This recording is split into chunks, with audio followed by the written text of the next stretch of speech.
That it is a postcard day here in Fort Myers as the Red Sox play their second Grapefruit League game of the spring training schedule. Yesterday beaten 3-2 by the New York Mets here at JetBlue Park. Today, starting lineup of the Minnesota Twins coming into town. You've got Stubbs, Santana, Grossman, Park, Paulson, Haig, Escobar, Murphy, and Field. We'll get into that as they roll on. And on the mound for the Boston Red Sox, entering his second season in the Red Sox organization, Roenis Elias is on the mound, and you can see the numbers last year with Pawtucket. And those are the intriguing numbers, Steve, because he was dominant at the AAA level. It has not yet translated to Major League success, but they believe he has the stuff to succeed at the Major League level. I think he needs an opportunity to settle in at the Major League level, get an opportunity that's consistent for him, whether it be out of the pen or as a starter. Defensively, checking out the Red Sox in the field, around the infield. Pablo Sandoval making a start at third base. Xander Bogaerts at short, of course. Dustin Pedroia at second. Mitch Moreland, the newcomer, at first. In the outfield, looking at young Selski. Steve Selski now with this Red Sox organization. Mookie Betts in right field. And Vasquez doing the catching today for Elias. And there you see Pablo Sandoval back in there, the slimmed-down version of the Panda, and we are underway. Thanks for joining us here in our first broadcast of the 2017 preseason. Drew Stubbs stepping in to lead off for the Minnesota Twins. Seventh organization now for Stubbs. Last year split the season between the Atlanta Braves, the Texas Rangers, and the Baltimore Orioles. A well-traveled Major League career for the 32-year-old Drew Stubbs. Even spent some time in Round Rock for Texas. The year before that, he was in Colorado and Cleveland. Here's the pitch from Elias, who is... It used to be when you hear the name Drew Stubbs, you just say, oh, yeah, center fielder, Cincinnati. Yeah, not anymore. That's been a while. In fact, we were talking about that, right? Didn't he play for Cincinnati last year? No, that was 4 years ago that he played for Cincinnati. Elias misses inside there. And again, you saw the numbers for Elias last year, the success he had. 3 games with a big club, 3 different stints each time, 1 appearance for the Red Sox. And, well, he had that low ERA and the high strikeout ratio in Pawtucket. Hasn't happened yet at the Major League level. And he gets the inside corner here, striking out Stubbs to begin the day. Nasty little breaking ball right there out of the get-go for Stubbs. He couldn't pull the trigger on it.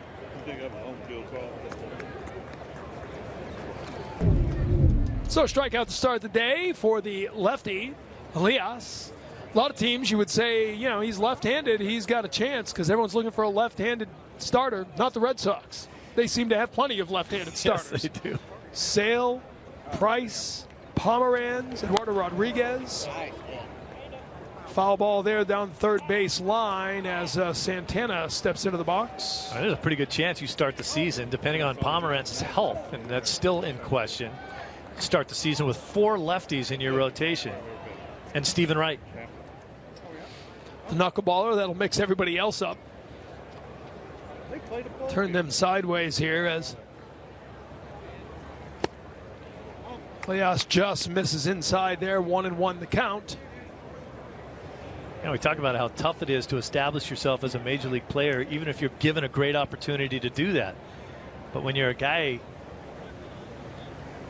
who's up and down in the big leagues and back to AAA, it gets awfully difficult when you're making a spot start here, a spot start there. Maybe they pull you out of the bullpen to throw.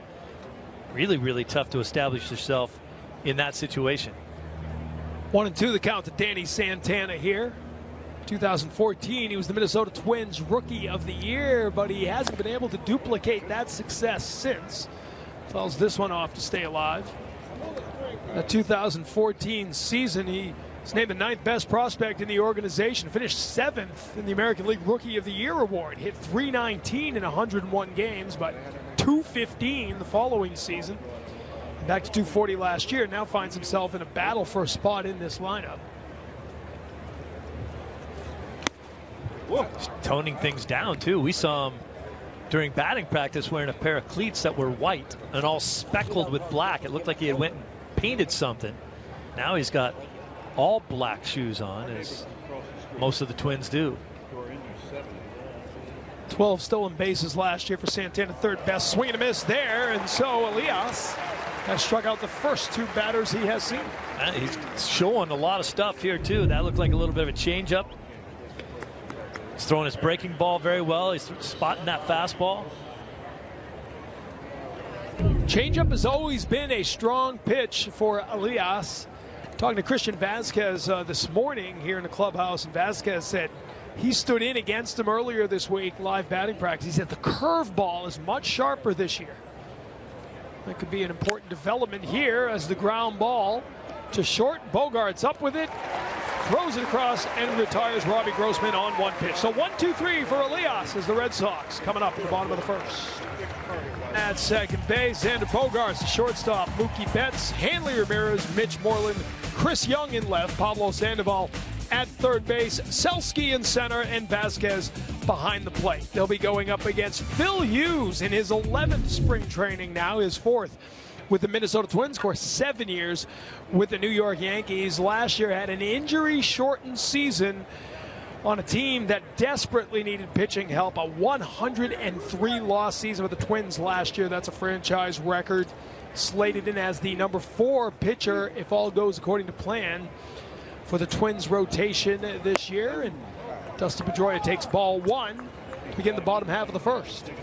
He's one of those weird pitches where almost everything he throws is hard. He'll cut the ball, fastball, doesn't really have a changeup at all. Pedroia in his first game as the Red Sox, we told you, beating a heartbreaking loss to begin the spring training schedule yesterday, 3-2 to the New York Mets. Actually, were being no-hit until the 7th inning. Hanley Ramirez broke up the no-hitter. I think it was safe to say that yesterday the pitchers were ahead of the hitters. Red Sox pitching combined for 16 strikeouts yesterday. Yeah, that'll happen a lot in spring training, especially early on until the hitters get their footing under them, and then all of a sudden, while the pitchers are still trying to gain that arm strength, guys start teeing off on them. Pedroia takes a called strike on the 3-0. Dustin Pedroia coming off a season in which he was healthy and in which he was very productive. What a difference a little bit of health made as he hit .318. Fly ball here to left field, back towards the wall and off the wall. So much for pitchers being ahead of Pedroia. Dustin Pedroia says, I got you timing right here. Remember, down here at Fenway South, you got to hit it all the way out of this ballpark, up over the red line. That ball almost looked like it got hit by a fan that's inside the wall and it bounced back onto the field. That's a double no matter how we look at it. Good swing by Dustin, no problems there. One of the things about Phil Hughes is he loves to live up in the strike zone. You can't do that with Dustin Pedroia. And a reminder that the Green Monster here at JetBlue Park, while the dimensions of the ballpark are exactly the same as Fenway, the Green Monster here actually a little taller because of those seats inside the Green Monster.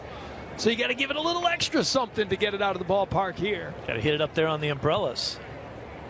Good day for the umbrella. Sun is strong here as Xander Bogaerts steps in and takes ball 1. Fairly gusty wind here today, blowing out to right center. Hey, there's a great seat right there. Not many available, though. A sellout yesterday, and I'm thinking capacity here this afternoon on a gorgeous Saturday in Fort Myers.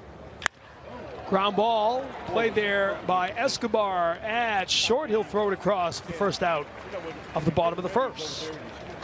All right, defensively now for the Twins around the infield. You have Matt Haig at third base, Escobar at short. Just saw him make a play. Tommy Field over there at second base. Young-Ho Park, an interesting story over at first base. In the outfield, you have Robbie Grossman, Drew Stubbs, and Danny Santana. Pitcher and catcher Phil Hughes today doing the pitching with John Ryan Murphy behind the plate. And Mookie Betts stepping up to the plate.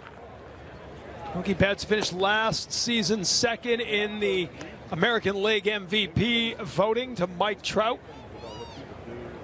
I know you're a big fan of WAR, wins above replacement, according to Baseball Reference. Led the Sox in WAR each of the last 2 seasons. He led everybody. In everything. Nubber here fouled on the right field line, the first base line. It'll go foul. Pedroia at second base, the leadoff double. Bogarts at the ground ball could not advance the runner, so one down here with a man in scoring position for Betts. You know, last year at this time, I had said that I thought it would be difficult for Mookie Betts to have a better season in 2016 than he did in 15, and he blew that away. But I'd also caution Red Sox fans now to think, you know, I hope that's the standard that he set for himself, but last year was an incredible year. It'd be very difficult for him to do the same thing. Spent much of the season leading off for the Red Sox. Base hit up the middle for Betts. Pedroia will be held up here at third as the ball played quickly by Stubbs and back in the infield. So men on the corners here with one out for the Red Sox in the first.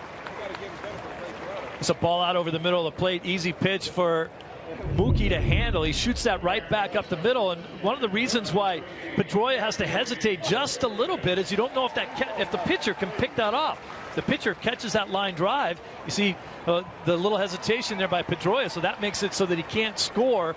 Drew Stubbs, still a pretty accomplished center fielder. He gets to the ball quickly, and he still has a good arm. Betts hit it too hard. Got out there too quickly. But that'll bring up Hanley Ramirez with men on the corners. Ramirez played yesterday, so playing DH again today. Almost hit a home run yesterday. Thing went foul by about 2 feet maybe on the left field side. Good opportunity here for Hanley. We told you 7th inning. He broke up the no-hitter yesterday. He takes ball one. Good wind blowing to right center field today. If you get it up in that little jet stream, the ball will jump out of here.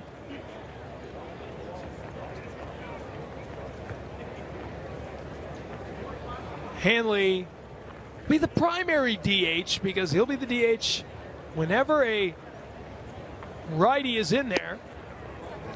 At least the plan right now is for him to be the first baseman when a lefty's in there. Mitch Moreland will be the first baseman against righties. But you wonder, Mitch Moreland, who won the Gold Glove last year, you think the opportunity's probably there for him to get a little more time if he can get off to a good start. Talked to Moreland about facing left-handed pitching today, and he says, look, last year I had my best numbers ever against lefties, even though overall I didn't have a great year. He said, I don't care. It's not like I'm afraid to face left-handers. It's just that lately people have been looking at him as more of a right-handed pitching hitter.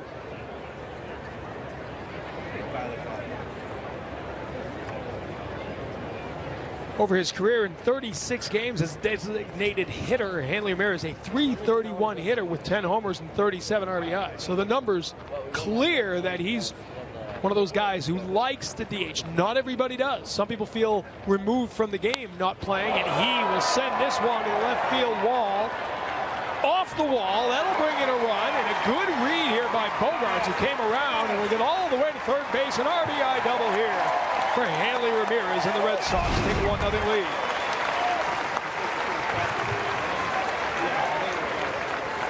It's Hanley doing what Hanley does best, just lofting a ball deep into the outfield, off the bricks out there and left.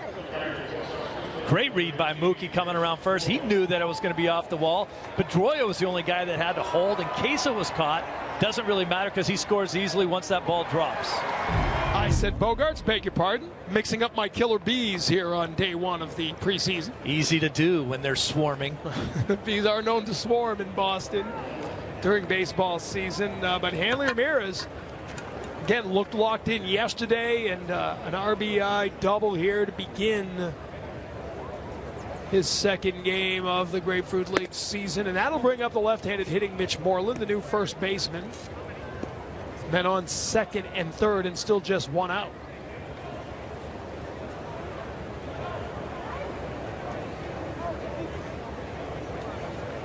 Moreland coming over for Texas, signing a free agent contract in the offseason. Well, we said you'll see Hanley Ramirez at DH probably more than anyone else when it's all said and done. It's also now an opportunity, not that there's any upside to losing David Ortiz, but they can rotate some different guys through that DH. Chris Young might get the DH a little bit more. Xander Bogaerts, who showed a little bit of fatigue late in the season last year, might get to DH once in a while and catch a breath. They can rotate guys, which is what most teams do now with the DH. Chopper here to second base rather, the right side, and that'll be enough to get the run in. So an RBI for Moreland and a 2-0 lead for the Sox.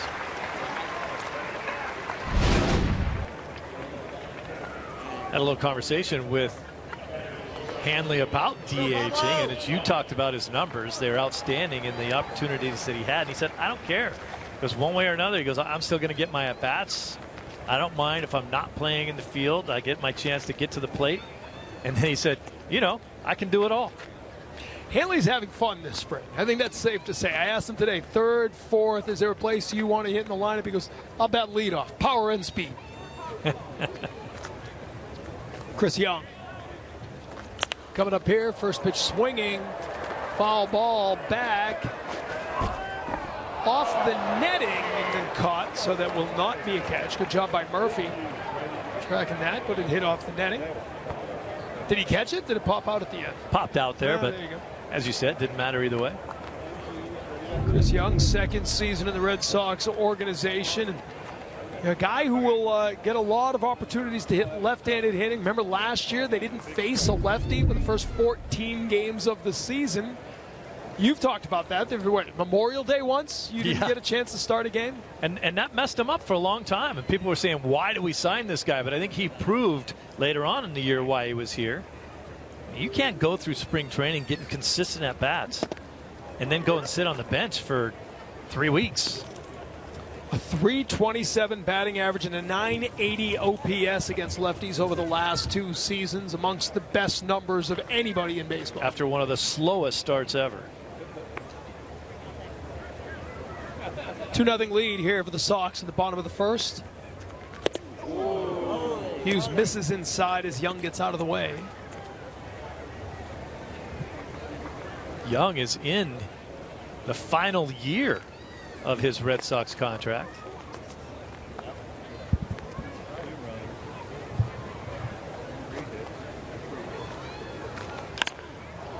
Ground ball, diving stab there as up and throwing across the diamond is Haig, and he'll make a nice play to get the out. So good defensive play by Haig to end the inning with the Red Sox with 2 runs on 3 hits. Take a 2-0 lead into the second. Spring, Joe Kelly, Matt Barnes, and newly acquired Tyler Thornburg are scheduled to take the mound today. John Farrell said it's a very exciting group in the bullpen with power and strikeout ability. And guys, he talked a lot about Thornburg. He said he's been impressive so far, whether it's been live BP or bullpens. And Farrell said that when they were talking about securing that 8th inning guy, Thornburg's name was constantly talked about in scouting meetings, and they're really happy to have acquired him. Yeah, thank you, Garen. It's a hard-throwing bullpen now. A lot of power arms out there. That's been an evolution. Certainly had someone like Koji Uehara, who was so effective but wasn't ever going to overpower anybody. They've got guys they think can overpower you now. And then added Brad Ziegler as well. 2 guys that threw slower than anybody else in the game. But they were effective as well. Second inning here for Elias after a 12-pitch 1-2-3 first inning, couple of strikeouts.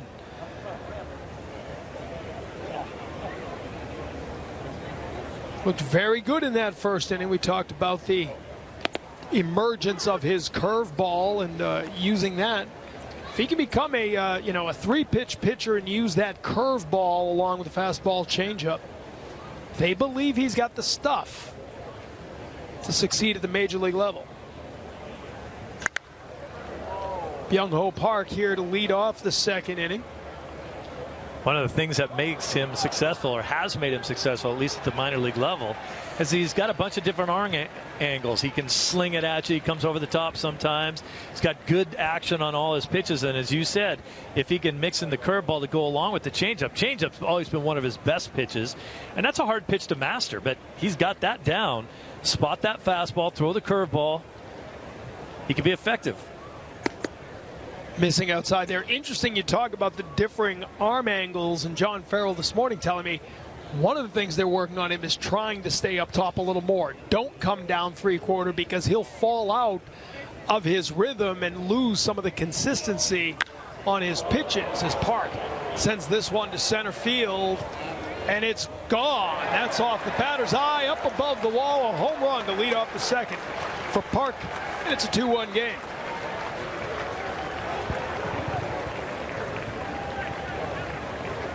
If you're going to try to get inside on a guy like Park, you got to get it in there, because if you miss out over, that ball's going to be absolutely walloped to dead center field. Probably a 400-foot shot there, easy. Last year, Park burst on the scene in April as a rookie. He hit his first Major League home run April 8th, and then had 6 home runs in April, which was second most of any rookie in baseball, most of any AL rookie. But numbers slowly tailed off, and as you pointed out, he was designated for assignment in February, the beginning of this month. Not claimed, taken back.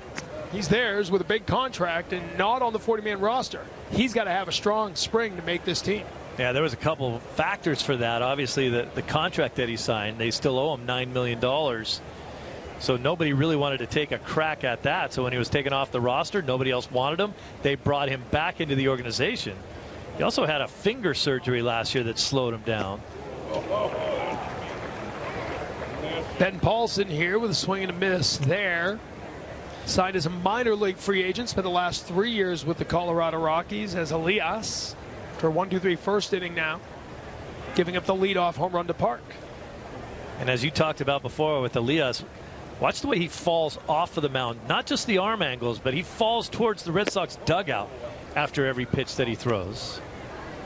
And that can mess with your mechanics. If you're not perfect, you can have troubles.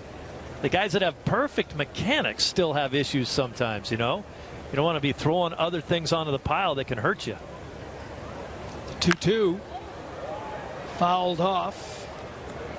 So Paulson stays alive. When the scouting report, when you talk to scouts about Elias, is that curveball we talked about. When he falls off too much like that, that shoulder then trails the body, and it's a big flattens looping out. Yep. Or a flat curveball as he tries to overcompensate. It's very hittable. When he can stay tight with the shoulder and stay on top of the rubber as he delivers, it's a biting breaking ball. And Paulson chases one here for the third strikeout of the game for Elias. He does throw a lot of stuff at you before the ball gets delivered, so it's really tough on the lefties. Came down a little bit that time. Struck out 3 of the 5 batters he has faced here. As Matt Haig steps into the box, the third baseman. Takes ball 1.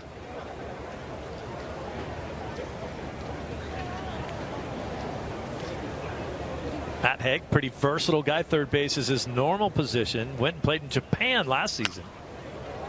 Went over, made some money, came back. Signed with the Twins.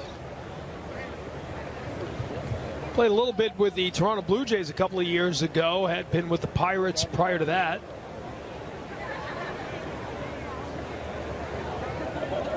And again, he's part of that battle at just about every position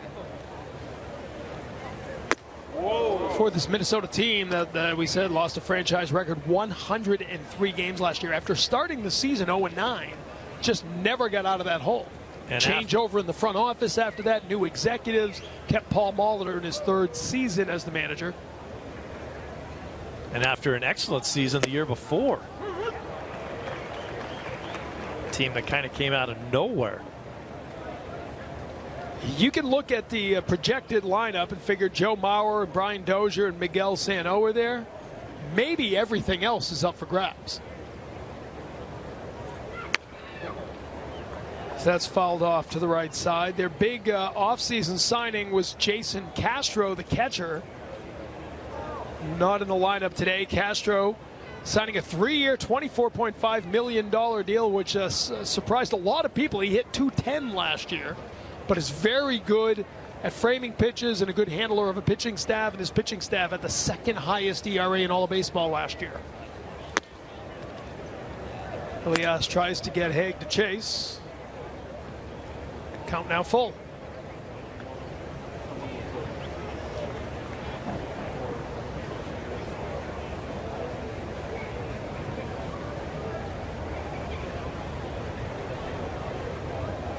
'30th pitch coming up for Elias, and that'll be a fly ball to center field. Getting over there is Selski to make the catch for the 2nd out of the inning. Look at the umpires today. Sam Holbrook is behind the plate. Clint Fagan, Jeremy Rahak, and John Bacon out on the base paths on an absolutely picture-perfect day here at JetBlue Park at Fenway South. Just a slight breeze. We're in the low 80s, not too much humidity. The sun was a little foggy this morning, and then it burned off around 10 a.m., and that sun has been baking out on the field. As that one sails away from Vasquez, ball one. I think everybody knows if you're back home in New England, if you're coming down to watch spring training games, bring your sunblock. You're going to need it. And you are preaching that more than ever. Oh, yeah, a couple bouts with skin cancer. Eduardo Escobar takes ball two. You just had the stitches removed. You've got the butterfly bandages on the arm to show. I did, yeah. Those fell off too in the shower. But yeah, I actually had the team doctors cut my stitches out of my arm after having those in there for about 2 weeks.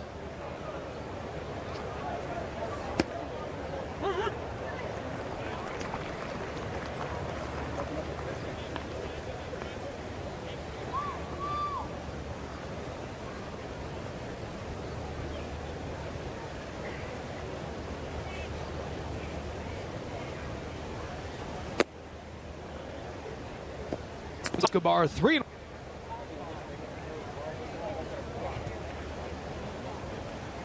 Medically, yeah. No more signs of skin cancer. Let's put it that way. At least for this checkup.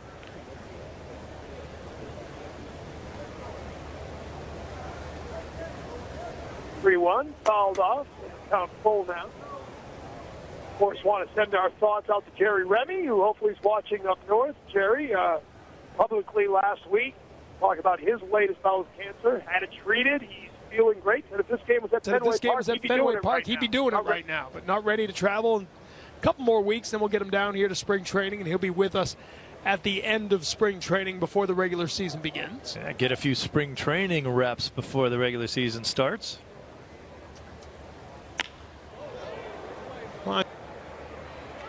There is Young to make the catch and end the inning. So a home run from Park makes it a 2-1 lead for the Red Sox as they come up in the bottom of the second. Source for Red Sox, Bruins, and Celtics tickets. Visit Ace Ticket or call 1-800-MY-SEATS to treat someone special to a game now. Sandoval, Selski, and Vasquez due up here for the Red Sox. Phil Hughes back out after a 21-pitch first inning. Sox with a 2-1 lead. RBI double from Hanley Ramirez and an RBI ground out from Mitch Moreland. And a bunt here for Sandoval, who wants to show you how fast he is coming into the season. Throw just beats him there. First out of the inning. It's the last time you saw Pablo Sandoval bunt. I don't think I ever have. It's not a bad effort right there. I mean, gets down the line pretty well for, you know, a slightly less bigger guy than he used to be. Leading off an inning, why not? I'm not sure I put slightly there. I mean, he has lost 30 pounds. I think that's about what they're saying, although he said he doesn't go by the numbers. He just looks, feels, and is playing better. To bring up Steve Selski here, the center fielder today, claimed off waivers from the Cincinnati Reds last season. Made his major league debut last season and in a short sample hit well for the Reds. A .314 batting average and 51 at-bats. See his numbers in Louisville. .280 for the bats. 1-1 the count here from Hughes. Now, when you talk about Pablo Sandoval, I think you just got to go to the Wayback Machine with him. You know, you got to do a do-over. I mean, he had a rough first season, and obviously last year was a disaster, but it looks to me like he's serious about getting in better shape and playing better baseball. But I really feel like Red Sox fans expected more out of him than he was able to give. I mean, he's about a 260, 265 hitter. There's a base hit for Selski as he goes to the opposite field here with one out of the bottom of the second. Good piece of hitting right there. And, you know, he's going to hit, you know, he'll hit you 13 to 18 home runs. He's not going to be a 30 home run guy. By the way, you know my doctrine on good piece of hit. Anytime it's you go always the other opposite way. field. Always. So you're in mid-season form, Good piece dropping of hitting the good right piece of hitting on the opposite field single from Selsky. I've never seen someone pull one down the line and get told it was a good piece of hit. Never is. But a good piece of hitting there for Steve Selsky brings up Christian Vasquez with 1 out and 1 on at the bottom of the second. Vasquez. Sometimes when you go the other way, it's just because you were late, you got jammed, and you hit the ball the other way, and it's a good piece of hitting. But right there, Selsky, that pitch was down and away from him. He hung in there, he let it travel, and then shot it into right field. That was a good piece of hit. Vasquez, of course, returned last season after missing all of 2015 after undergoing Tommy John surgery. And runner going. Vasquez will foul that off. Little hit and run right there.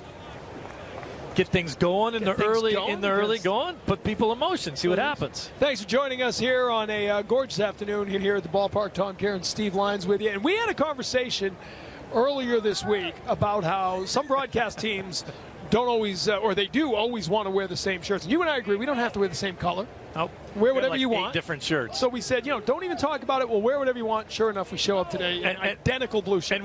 And we blend right into the background here. You can't even see us. It's just our heads floating. My size 8 head popping up out of nowhere. That's what people need. Checking back on the runner here, Phil Hughes. Step back up. There was a rough season for Hughes last year. Missed most of the year. He fractured his left femur, a broken leg, taking a line drive on the mound. When he came back, he developed thoracic outlet syndrome and had season-ending surgery on his shoulder. Ground ball to third, around the horn for the double play to end the inning. So the 5-4-3 double play ends it, and the Sox still lead your home. Best of all, you'll get to enjoy it now. Visit Jordans.com for details. New pitcher here to start the third inning. Tyler Thornburg will make his first appearance in a Red Sox uniform.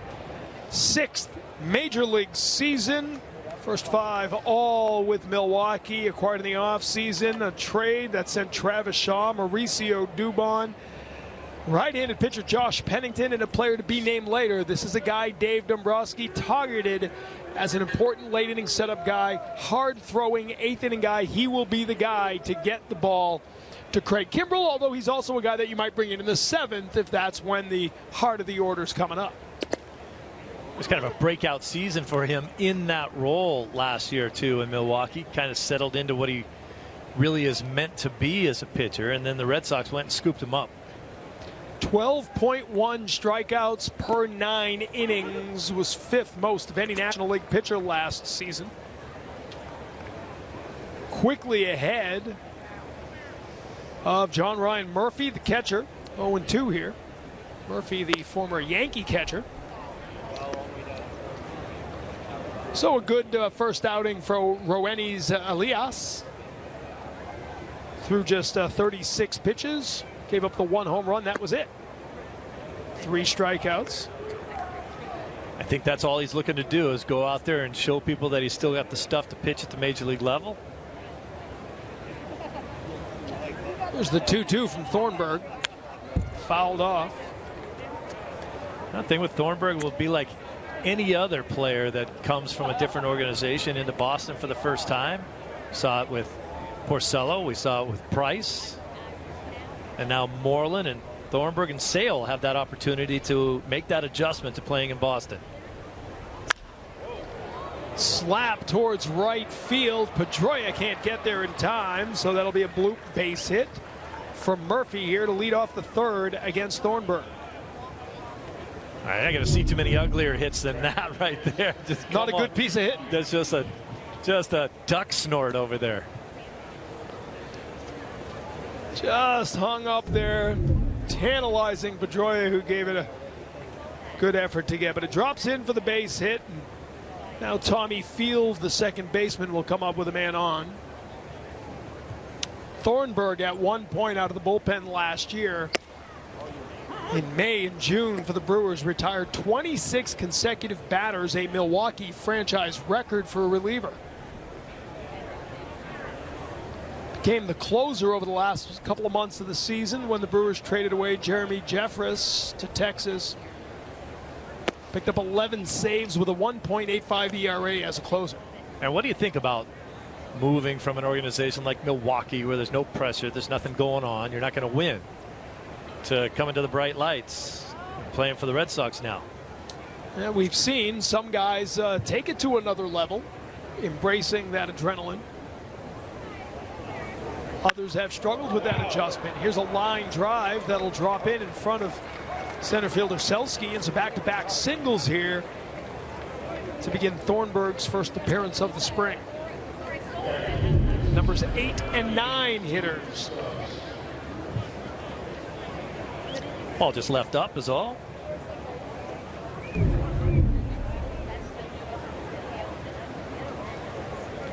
And that'll bring us back to Drew Stubbs. Took a called third strike to lead off the game against Roenis Elias.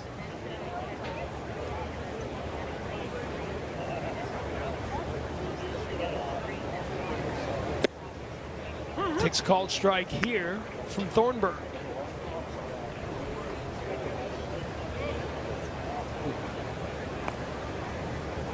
Thornburg has appeared in 144 games over the last 5 seasons for Milwaukee.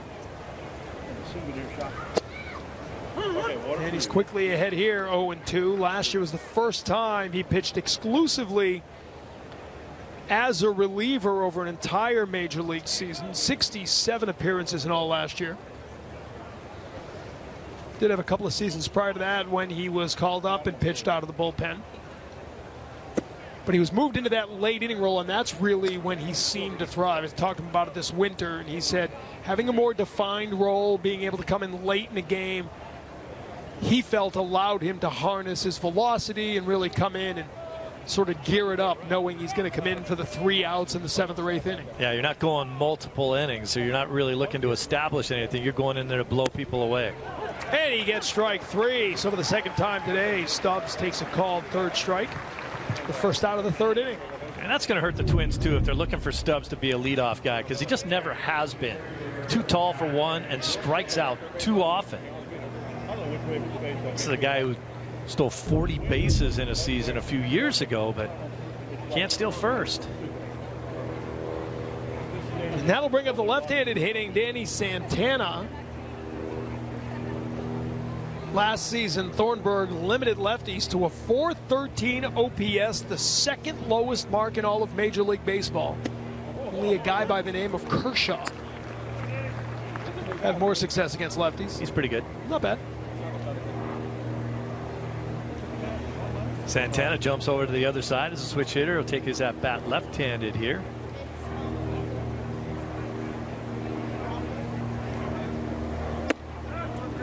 Vasquez up quickly, showing off that arm that prior to the Tommy John surgery was such a terrific weapon for him. And spoke with him earlier in camp. He was saying there's no question he didn't realize how limited he was throwing last season coming back from Tommy John until he came back this year and felt that arm back. Matt Wieters talked about that back in Baltimore coming back from his Tommy John. You think you're back, but you're not quite back until a full offseason after that. Swing and a miss there. Yeah, I think for a lot of those guys that have a Tommy John surgery, they can come back and be healthy, but it doesn't mean that they've regained the strength in that arm, and that takes a little bit longer. And when you're a catcher who features the strength of your arm as one of your greatest assets, surprisingly missing.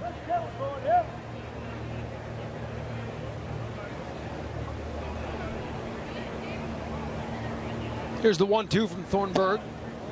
Just missing inside. Vasquez holding on that extra beat, hoping to get the call. If Vasquez's arm is back to what it was with Sandy Leon and Christian Vasquez, you have two of the better throwing catchers in baseball. And they do it in different ways, too. Sandy Leon's a little bit more about footwork and quick release. He does have a strong arm, but not in the same realm as Vasquez. Try to frame that one again. So 3-2 the count now to Santana with 2 on and 1 out here in the 3rd.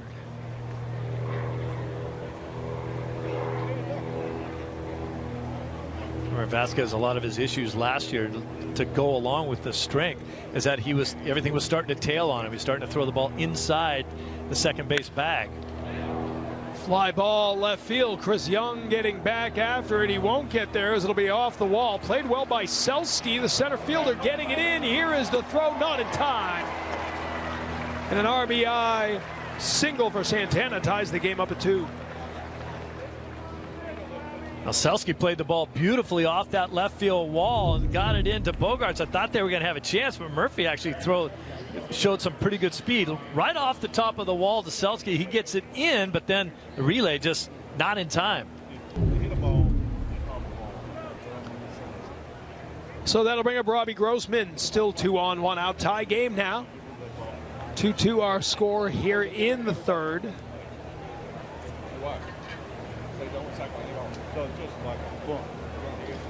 Thornburg has given up base hits to 3 of the 4 batters he's faced. This one fouled back.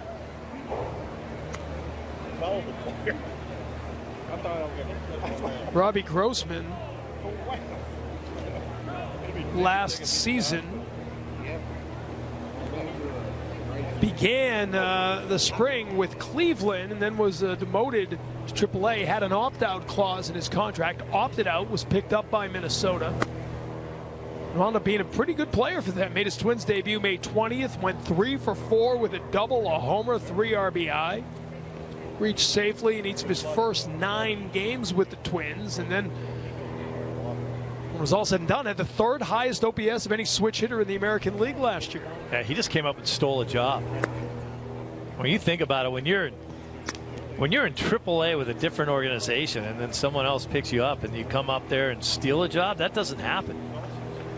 They gave him an opportunity and he just never gave it back. 27-year-old out of Houston, Texas, still in a battle. Like we said, everything is a battle for the most part with this Minnesota team. He and Eddie Rosario are kind of battling for that left field starting spot coming into the season. It's a 23rd pitch of the inning for Thornburg, and that misses inside. So 3-1 the count to Grossman. Not the type of sharp outing that Thornburg was looking for, but of course this is his first outing of spring training, so got a month or so to work out the kinks.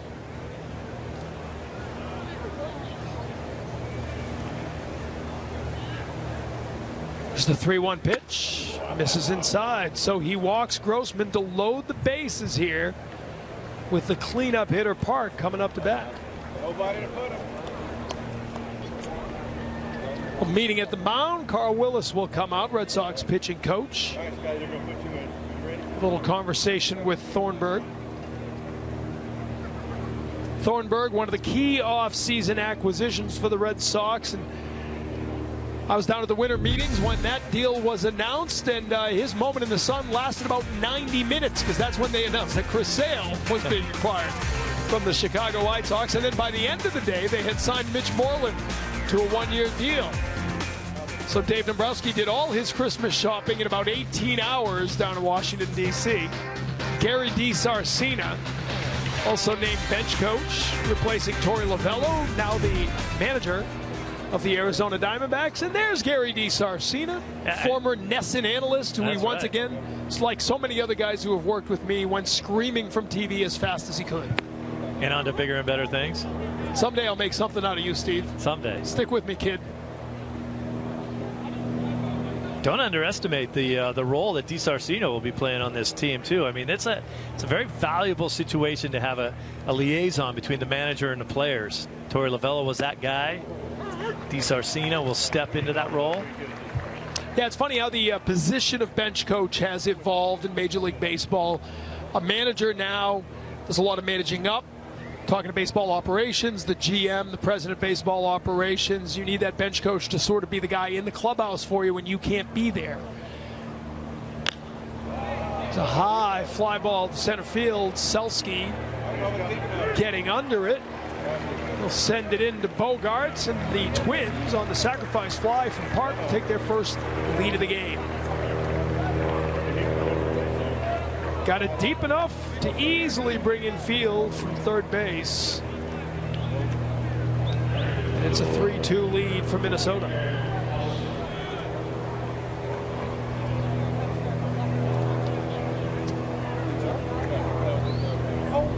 So battle here for Thornburg in the third inning, as he will now face Ben Paulson. Paulson struck out against Elias back in the second inning.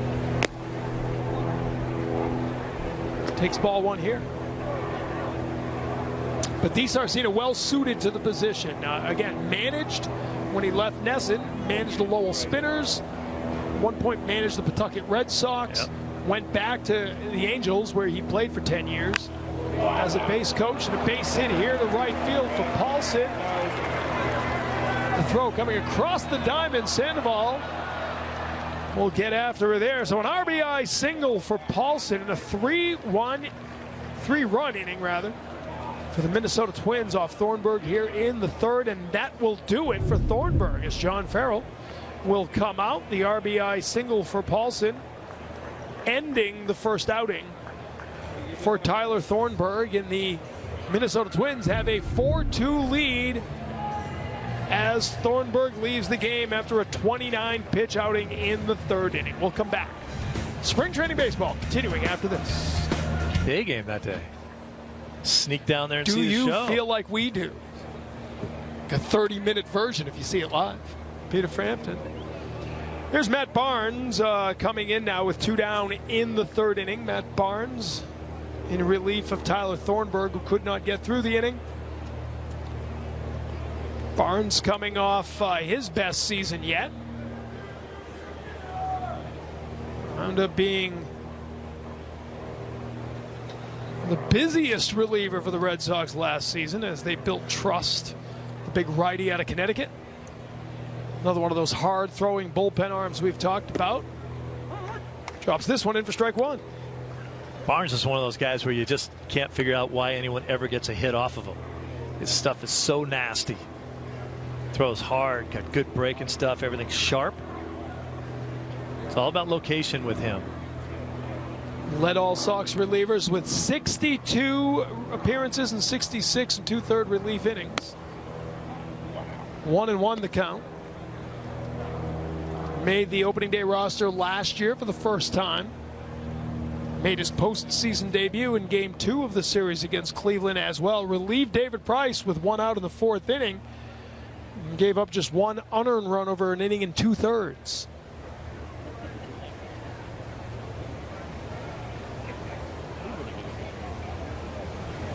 One and one the count to Haig. He'll miss outside. Men on second and third here in the third inning. The runner Paulson was able to advance to second base. That was a throwing error from Mookie Betts. Yep. Sandoval did a good job getting a piece of it to keep it from going into the dugout. No further runs. But Paulson did advance, so the error on Betts. Those are tough errors that outfielders pick up when you're throwing to a base, and the ball and the runner and the fielder and everything kind of gets there at the same time. And if everything isn't handled perfectly, that ball will skip away. Someone's going to move up, and they give you an error for that. It's not really fair, but you got to give the error to somebody. Men on second and third. 2-2 the count. 2 outs. 4-2 Minnesota lead here in the third. Fouled off as Haig stays alive. Last season, Barnes held opposing hitters to a 181 batting average with runners in scoring position. That was the 3rd lowest mark of any American League pitcher last year. And he found himself in that situation quite often. Barnes was not the guy that they gave clean innings to. They would bring him in this situation with runners all over the place and asking him to get the Sox out of it. Stranded 38 of 49 runners he inherited, but this will be a little bloop that'll drop in fair. 2 runs will come in to score. Haig continuing on to second base, and it's a 2-run double for Haig and a 5-run inning for the Twins. Well, you look at the way this inning started with the little blooper down the right field line from Murphy, and now that blooper down the right field line that's going to score a couple more runs. Boy, that's two ugly base hits that are hurting the Red Sox here in this inning.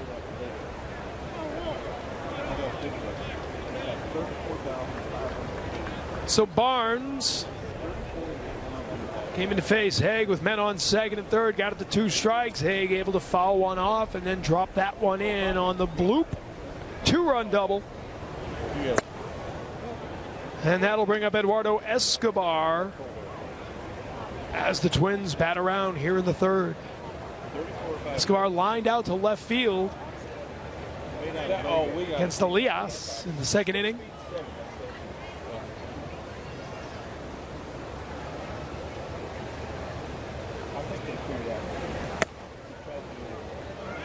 Barnes missing upstairs there.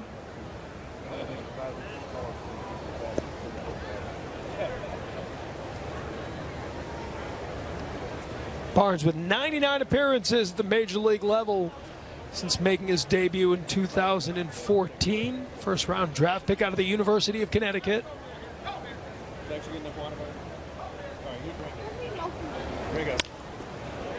Escobar fouls it off there. Barnes played along with George Springer of the Houston Astros last year. Did a real nice interview with the two of them prior to the game at Fenway Park. Later that night, Springer hit a grand slam off Barnes. That wasn't as much fun. Not sure I will get the opportunity to interview the two of them again. I think Barnes might decline next time around.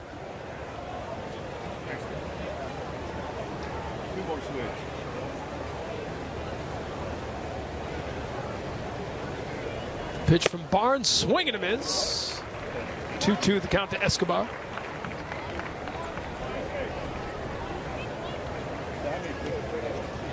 John Farrell told me earlier when talking about those power arms out of the bullpen, he said 3 years ago the Red Sox had the 3rd lowest average fastball velocity in the majors. And they clearly went about addressing that issue because baseball now is a game of hard throwing bullpens. And Barnes rears back. And a swing and a miss from Escobar will end the inning. But a big inning for the Minnesota Twins. 5 runs in the inning. And they've got a 6-2 lead as the Sox come up in the bottom of themselves down 6-2. New pitcher here for the Minnesota Twins is Tyler Duffy, the 26-year-old righty. Will come in after 2 innings of work for Phil Hughes. Hughes gave up the 2 runs on 4 hits. Struggled in the first inning, but then the double play to end the second inning changed everything there. You see Duffy last season in 26 starts, 9-12 with a 6.43 ERA. Started the season in AAA last year, and in 3 starts with Rochester put up a 1.72 earned run average, got the call up, and was terrific at the start for the Twins. In his first 4 starts, his ERA was under 2. Saw the final numbers as that entire pitching staff struggled last season, wound up leading the team in wins and losses. As Pedroia gives this one a ride to center field. Stubbs back there gets under it for the first out of the inning. That was a big problem with the Twins last year. Obviously, ineffective pitching. Guys that just blew up. And then offensively, they weren't the same team from 2 seasons ago when they had a lot of young players that came up and had instant success. They weren't able to duplicate that. When I talked to Paul Molitor about it, he said, look, this is a bunch of young guys that are still looking for their own identity, and they didn't make adjustments when the league adjusted to them. Here's Aaron Bogaerts, who grounded to short in the first inning. Bogaerts will be leaving the team on Tuesday to head to the World Baseball Classic, the Netherlands team. It's a team made up of all shortstops. Yeah. Just a slight exaggeration. So many shortstops, like 5 of them. He won't play shortstop. He'll be playing third base. I mean, there's a lot of discussion about the WBC and the disruption that it can be to a major league team. Obviously, if one of your players leaves and they're in the finals, you could be gone for 3 weeks. Yeah, and he will have to do some traveling because the Netherlands team opens up in South Korea. If they win the group in Seoul, they will then go to Tokyo. If they were to make it through that stage, they would then go to Los Angeles. So nothing's close to home. But the flip side of that, the disruption, and there's another guy that will be playing in it, Hanley Ramirez. Ground ball here for Bogaerts, and it's off the glove of Escobar. And Bogaerts with one out. Not sure they would have got him anyway. They'll probably score that a hit. You'd think. But the flip side of the whole WBC situation, especially for a guy like Bogaerts, who's so proud and happy to represent his country playing in it. That is scored as a base hit. Well, his reasoning was simple, because some people have decided not to play this year. They don't want to disrupt their routine. He said, I did it in 2013, wound up winning a World Series with the Red Sox. Yeah. I'll go do it again this year. Why change anything? So with one out and one on, Mookie Betts hit a single and scored a run back in the first inning, part of that two-run first inning. Pedroia had led off the game with a double for the Red Sox. A single with one out for Betts and an RBI double for Hanley Ramirez. Followed by an RBI ground out from Mitch Moreland, made it 2-0 Red Sox. 6 unanswered runs, including that 5-run third inning. The Minnesota Twins, and we've got a 6-2 Twins lead.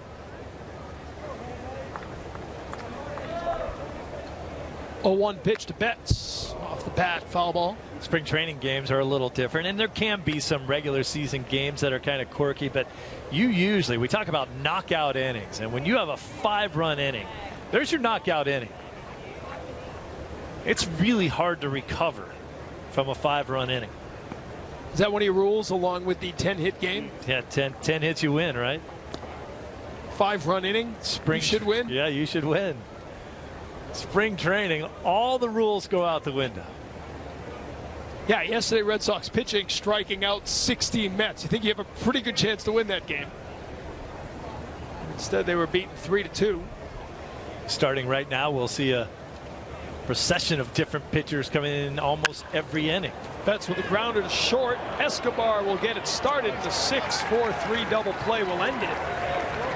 It's over the second inning. Yeah, a little stumble there from Betts for the second inning. A double play ends it as we head to the fourth here in Fort Myers. Twins have a 6-2 lead over the Red Sox. I'm Garen Austin. Hello, everyone. Well, Mitch Moreland had a pretty impressive debut for the Red Sox. He hit a 3-run homer in the first game against Northeastern. After the game, Moreland said it's good to get everything going. It's a great group of guys, and he's very happy to be in a Red Sox uniform. Moreland also told me that he's always loved Boston, and his wife would usually join him on trips to the city when he was with the Rangers. He said he did have a hard time finding a house, but they are very excited to call Boston home. And guys, when he was asked what the biggest difference was between spring training here and in Arizona, he said the fishing is much better here. And make no mistake, he is all about the fishing. Oh, yeah. Mississippi boy at heart as you take a look at the change here in the field. Lives in Birmingham, Alabama now. Devin Marrero at second base for the Red Sox. Also, by the way, Kevin Bowles is the first base coach going forward. Won't be out there right now. Keep track of all the changes for you here. Coaching. There's a different trainer on the field. Although Steve Lyons expected to go the distance here in the booth today. God willing. 6-2 Minnesota lead. Matt Barnes back out here for the fourth inning. John Ryan Murphy will lead off.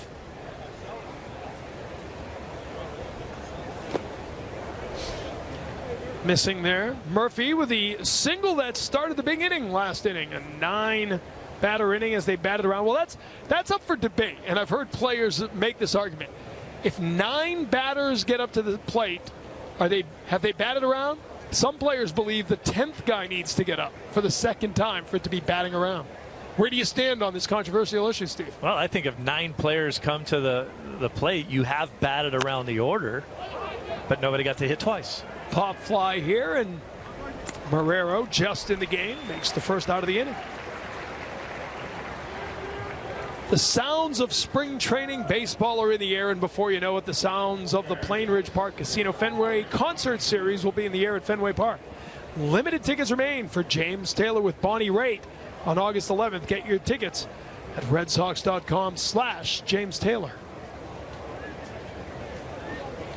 I agree with you, by the way. 9 batters means you bat it around in my definition. You and I would make a lousy sports radio show if we're going to agree with each other all the time. Well, we're supposed to pick a side and yell at each other. And on top of which, when that happens, it doesn't mess up your scorecard, too. If that extra guy comes up, now you start messing around. You got to cross out things. It's a big strikeout from Matt Barnes. Saved our card there. First card of the season. I was not prepared for the batting around. Barnes again back out. Tommy Field, the number 9 hitter on a base hit last inning. Gives Barnes a little bit of a different look as well. Not that he hasn't done this over the season, but he comes in the middle of an inning, sits down, goes back out to start another inning.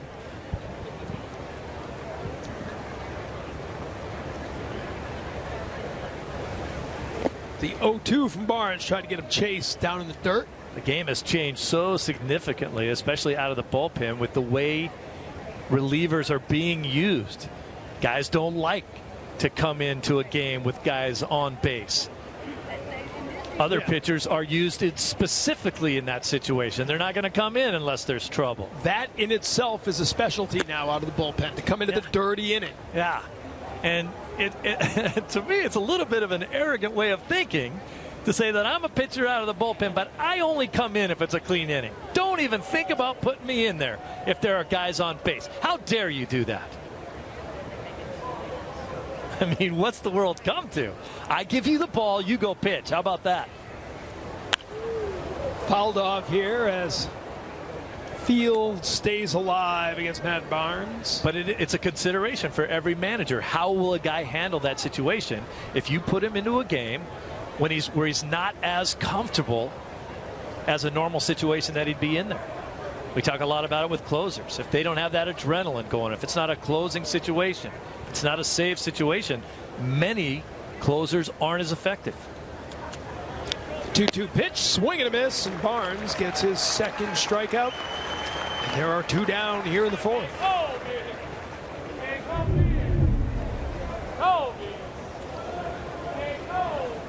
Like I said, sometimes he's so filthy. Last year, a terrific first half, a 2.93 earned run average in 35 appearances before the All-Star break. Struggled a little bit in August, September, but then settled down at the end. A 6.08 after the break, but in his last 12 appearances gave up just 1 earned run in 8 innings. And then again, we told you, strong appearance, a multiple inning appearance in relief of David Price in the playoffs.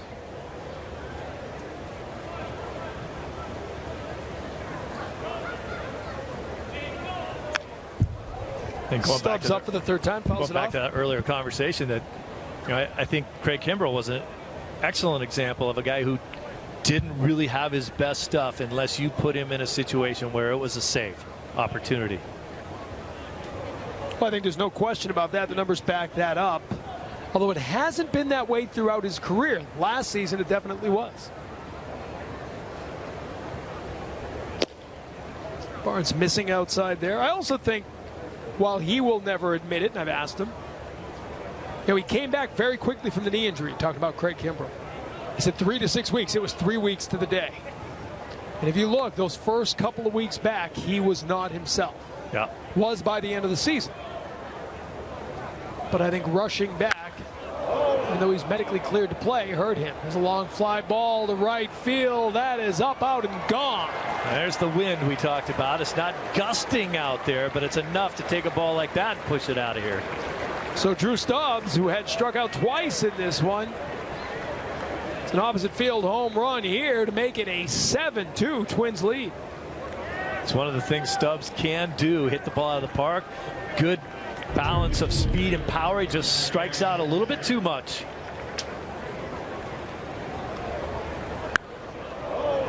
Pretty good pitch to hit when you leave a ball like that out over the middle of the plate. It gets hit a long ways. So the Twins have scored in 3 straight innings here. 2 home runs. The Twins, Park off Elias back in the 2nd. And now Stubbs here in the 4th with 2 outs against Matt Barnes.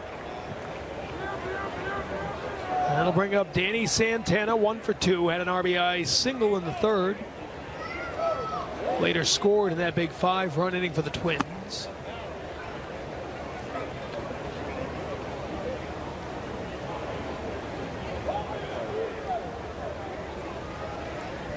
First of 6 meetings between these two teams. It's the Twins right down the road, the old Hammond Park. Century Link Park, I believe it's called now. Another really nice place to watch a game, too. As you said, just right down the road. Of course, locally here, all the news outlets talking about traffic issues when both teams play a home game. That'll happen 3 times during the spring.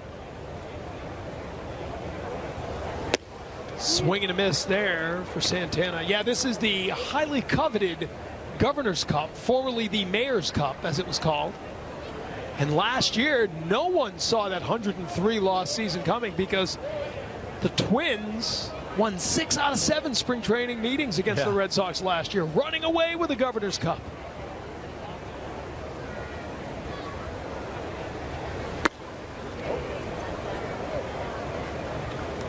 It's just the second time in the last 10 years that Minnesota won the Cup down here. There are so many things that you concern yourself with in spring training as an organization, and as certain players are trying to do different things. Wins and losses are at the bottom of that list. Are you suggesting that the Governor's Cup is a media creation? I don't know who created it. Probably the mayor. Probably the mayor. One of the governors. Mayor's Cup. It's the Mayor's Cup. I don't know why they changed it to the Governor's Cup. I think that's something to do with the county. I don't know. Walk there for Santana with 2 down. In fact, I remember way back in the day, Jerry Remy would fashion a Mayor's Cup. He'd take like a souvenir, like a souvenir, soda cup from the concession stand with a baseball on top and write straws in there. I don't know. I think they actually have a trophy now. Hey, the Governor's Cup was the trophy that we used to win if you won the AAA championship in the international. Or is that the whole AAA, or is it just the international league? Well, internationally, you go on to internationally, and then you go on to play for the AAA. So don't taint that.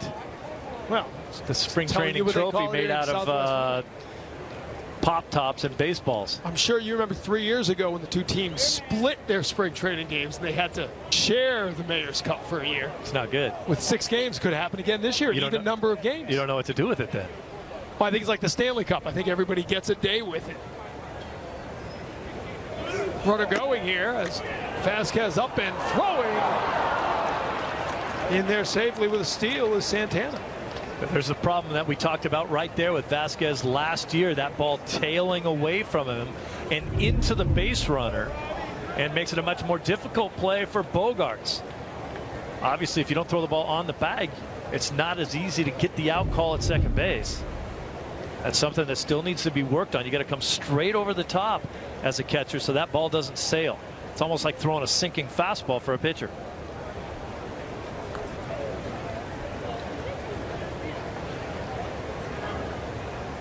1-0 pitch from Barnes. As Robbie Grossman 0 for 1 on the day with a walk and a run scored.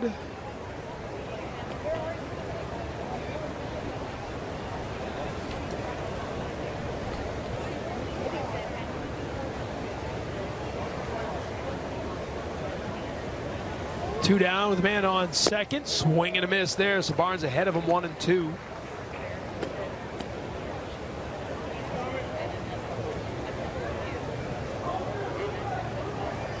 No Joe Mauer in the lineup. No Brian Dozier or Miguel Sano.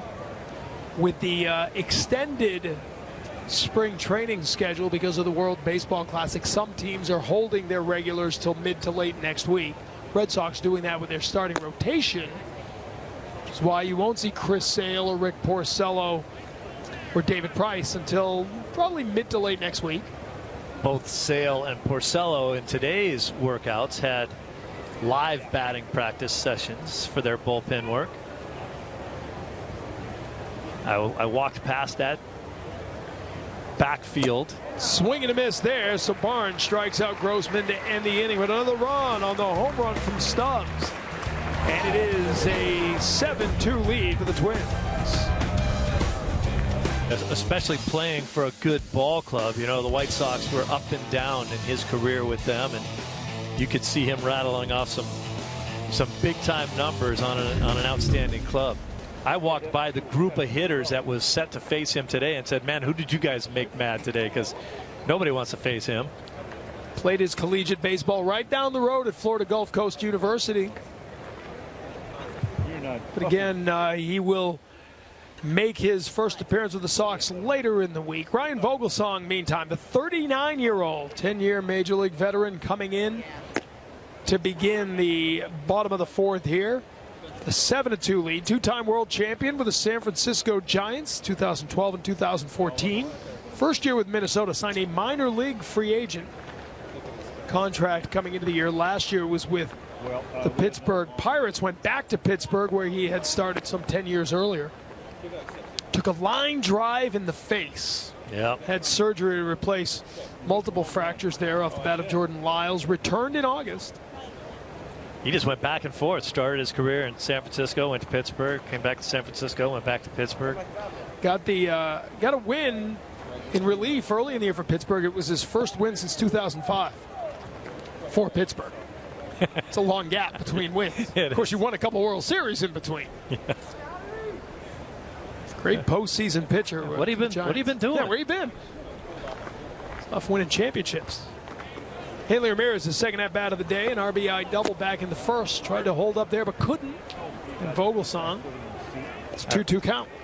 I remember when I got traded back to the Red Sox in 1992, I'd been playing in Montreal.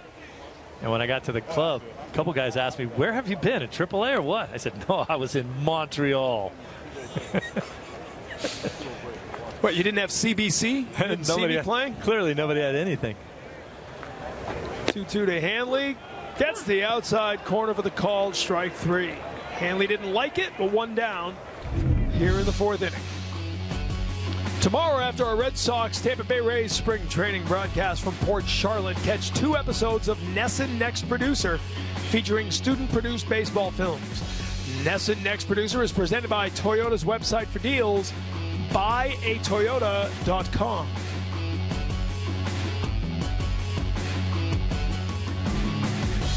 Bottom of the fourth inning here at JetBlue Park. One down, Mitch Moreland. Stepping up to the plate, Ryan Vogelsong strikes out Hanley Ramirez to begin this fourth inning. Vogelsong, his best year was 2011 with the Giants, an all-star that year, 13-7, his record with a 2.71 ERA. Hey, look what the Twins are trying to do, too. Even though he's on a minor league deal, if he makes this club, he adds a lot of veteran leadership to that pitching staff. The same kind of a thing that they're doing with a guy like Drew Stubbs.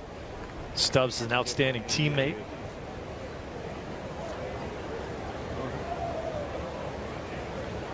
Now Vogelsong trying to win a spot in the pen for the Minnesota Twins. 2-0 pitch to Moreland. Misses outside, so Mitch Moreland, who drove in the second run of the game back in the first inning, hit a home run in his first game with the Red Sox uniform, although it will not appear in any books because that was against Northeastern, and that's not even considered a spring training game. Come on. That's a pre-Grapefruit League exhibition. And ball 4, Moreland will draw the walk.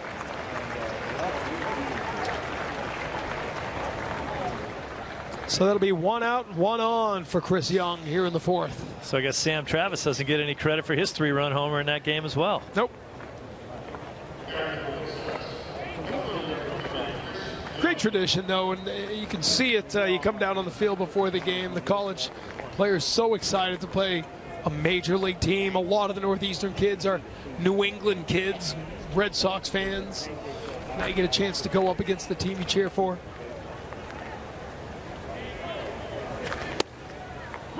Young takes a called strike. They were really excited, and they get to do it every year, too. Yeah, no Boston College this year. The travel schedule for the Eagles, and again, because the World Baseball Classic forced an early start to spring training, the Eagles unable to line up their college schedule to match their trip south with a trip to Fenway. The Northeastern Ball Club a little overextended, too. They had a 4-game series this weekend, and Northern Florida, up in Jacksonville, which is way more games than a college team generally will play.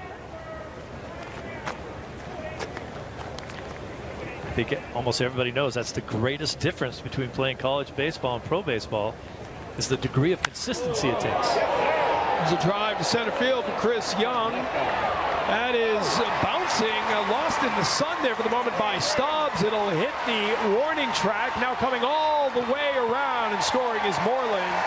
And so the Red Sox get one back with an RBI double for Chris Young here in the fourth. You know, I'm one of those guys that I don't care which way you turn and run on a ball as long as you know where you're going to turn back and find it. And a lot of great outfielders, we've seen him do it. But Stubbs turned the wrong way on that ball, and then when he turned back around, then lost it in the sun, so he had no chance of catching it. Now, we've both seen two outstanding outfielders, both Mookie Betts and Jackie Bradley Jr., turn technically the wrong way on the ball because they got a better jump going that way, but they had enough feel for where the ball was going to end up that they could turn back the correct way and make the play. That did not happen right there for Stubbs. Stubbs illustrating the proper technique of how to run away from an alligator here in Florida. You do that serpentine left to right cut. Not what you want to do tracking down a fly ball. No. That's when the sun's out. So man in scoring position for Pablo Sandoval, who dropped a bunt in his first at-bat in the second inning. Fouls this one back to the netting. Trade to Travis Shaw, opening up third base for Sandoval. Last year, you remember, Shaw winning out the battle, unexpectedly somewhat, over the course of spring training. Then ultimately the shoulder injury for Sandoval shutting him down for the year. And a clear directive from the organization to get himself in better baseball shape. If you are a social media devotee, you saw the pictures from Sandoval posted repeatedly throughout the winter. But the Red Sox were clear that they were happy with the commitment. Stayed here in Fort Myers throughout the offseason, working with the trainers, working with the nutritionist, committing himself to getting in better shape. And now Sandoval says very much looking forward to putting all that behind him and showing what he can do on the field.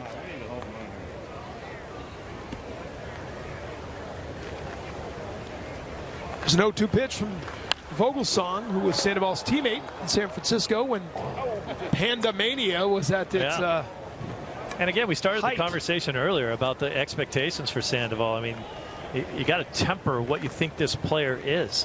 And he's made his name in those playoffs. Absolutely. In the World Series, where he just had crazy playoff production.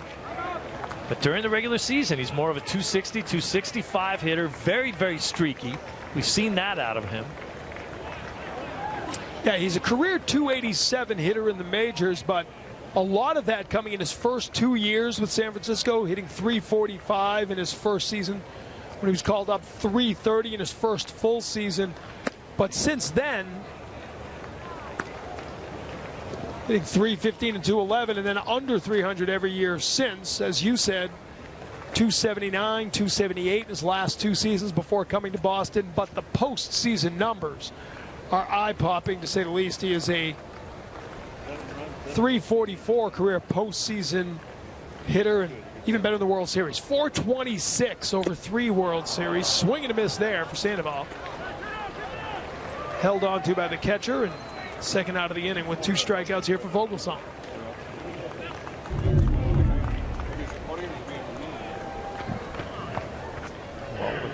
It's going to happen with Sandoval. He will strike out some. As we said before, what we've seen out of him in a Boston Red Sox uniform is a very streaky guy. That can get very, very hot for about a week or 10 days and then go away for the same period of time. And that'll bring up Selski. Steve Selski had a single in the second inning. Swing and a miss here, facing Vogelsong for the first time. Hit 280 with AAA Louisville, got 9 starts at the end of the season, making his major league debut. Had missed most of 2015 with a pair of injuries. Hit 317 in AAA around those injuries. So Red Sox claiming him off waivers as that one's down to the dirt. Chris Young will take third base.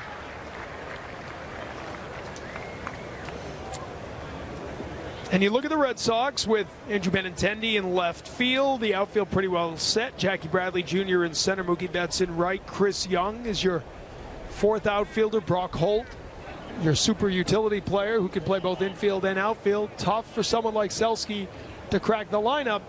But over the course of a season, you always use more than the 4 outfielders you'll break camp with or the 5 outfielders. This guy has a good chance this spring to put himself on this team's radar. That's all you're really trying to do. I mean, there's a number of guys in Major League Spring Training that are wearing a Red Sox uniform right now, but are playing for 29 other organizations. They're trying to be seen, trying to make an impression on the Red Sox. If you have a need later on the season, remember what I did for you. Remember what I can do. But if not, there are 29 other teams out there that may be looking for some help, and maybe I can help them. He holds up there. Of course, the only problem is his name should be Belsky, because you got to be a killer bee to make that outfield. Yeah, that's right. And you look at the outfield here, as you started to mention, when you talk about a guy who finished runner-up in the MVP voting and a Gold Glove, and a guy in center field who should have won a Gold Glove. Ground ball from Selski. Making a stop there is Haig. Up around to throw, but unable to hold on to it is Park, and that'll bring in the run. And Selski running all the way to second base. It's a 2-run inning now for the Red Sox. Haig making a decent diving play to his left, but then kind of got up and maybe hurried the throw just a little bit, maybe had more time. But when you go into this kind of a spin move right there, you're figuring you've got to really hurry up. So he just kind of short-armed it there a little bit and wasn't able to get the ball close enough to first base. So Chris Young comes in. Moreland and Young scoring here in the inning. Sox getting 2 back. It's a 7-4 Minnesota lead now, with Christian Vasquez coming up to the plate. Sox with at least 1 hit in every inning.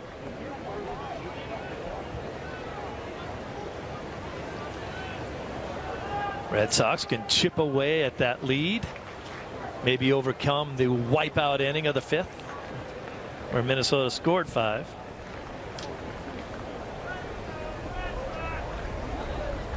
They will score that. It looks like a hit and an error. Yeah, I would think so. Advancing to second base on the error. So each team with an error now. The Red Sox with 6 hits. Minnesota out hitting the Sox 7-6 right now. There's a fly ball from Vasquez. Stubbs can't get to it as that'll roll to the wall. Selski will score, and it's a stand-up RBI double for Vasquez.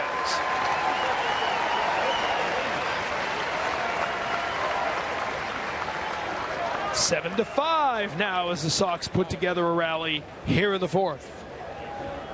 Well, Vasquez put a charge into that one, but again, we see Stubbs with a little trouble out there in center field. Looked like he kind of took a bad route, was running straight across, and then the ball went over his head. Maybe you take a route a little more angled towards your center field wall there. You might have a little bit better chance catching that ball. Who knows? Most outfielders will tell you that the spring training ballparks you play and the weather you play in spring training, whether it be in Florida or Arizona, it doesn't get any tougher. I'll bring up Devin Marrero for the first time. Today he came in relief of Dustin Pedroia. Pedroia played 3 innings. 1 for 2 with a double and a run scored. Marrero took over defensively in the top of the 4th, and now 2 down and a man on second, 3 runs in. The Sox down by 2.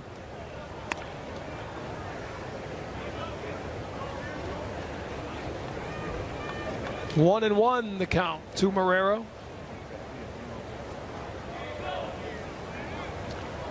His 5th Major League Spring Training camp with the Sox. First round draft pick back in 2012.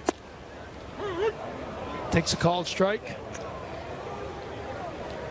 There's never been any questioning Marrero's ability defensively. Once again, enters the season as Baseball America's top defensive prospect in the Red Sox organization. Can he hit well enough to stay in the majors? That is the question. He can pick it. There's no question about that. But he's another one of those guys that really hasn't had a chance to establish himself at the major league level with any consistent playing time. He's up and down. He gets a little bit of a chance. A lot of time last year, even when he got his chance at the major league level, he sat on the bench mostly. That certainly doesn't help for when you get sent back down to AAA and you haven't played for 3 weeks. 13 games over 3 call-ups with the Red Sox last season. Most of the year in AAA Pawtucket. Fouls off. Pitch from Vogelsong. 2-2. Stay the count. Hit 198 with the Paw Sox last season. But again, as good as it comes defensively. Has some speed as well. 10 or more stolen bases in each of the last 5 AAA campaigns.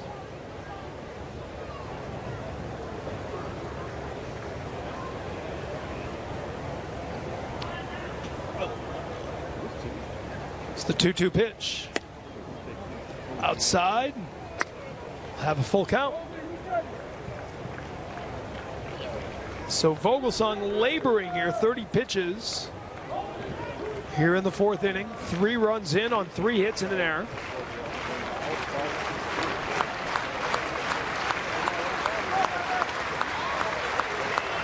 Vogelsong will step off the mound.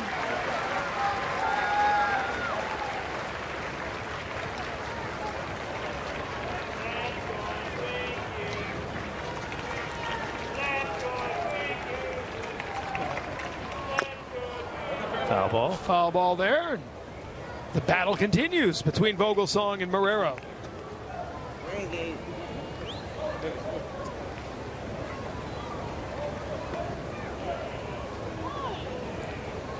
2014, when Marrero got the call from Portland up to Pawtucket, finished the season being named Red Sox Minor League Defensive Player of the Year.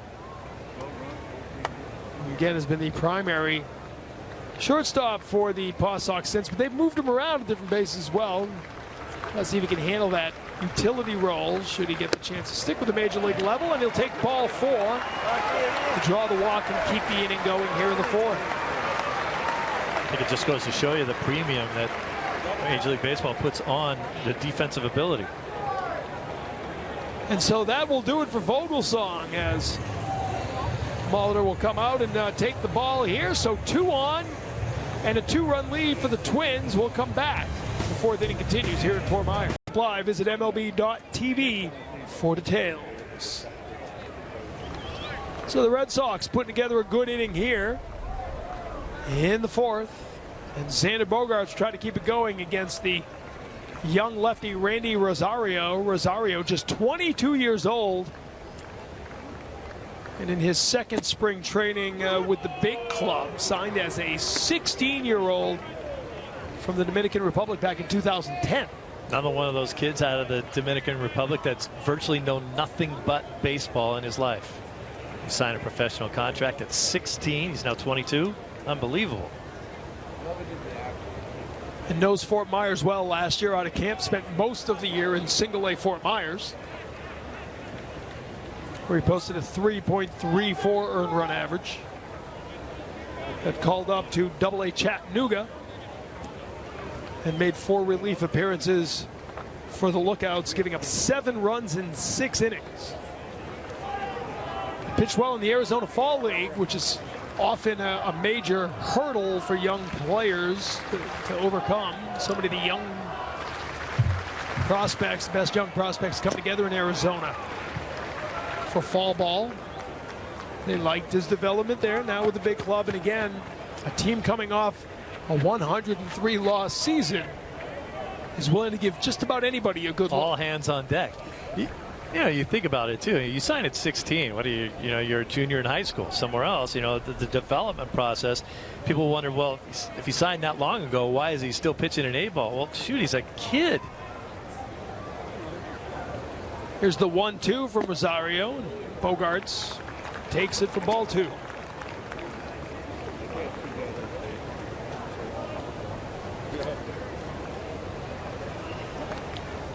As you said, finally, maybe things turn in the corner for him. Arizona Fall League, he did well.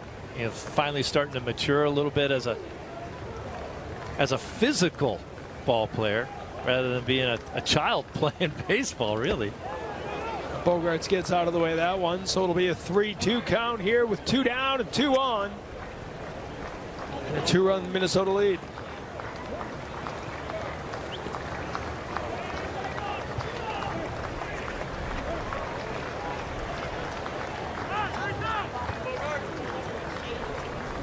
Last season, Bogaerts winning his 2nd Silver Slugger award as the top hitting shortstop in the American League. The youngest Red Sox player 2 years ago to ever win a Silver Slugger. Runners going on a 3-2, swing and a miss. Rosario got it.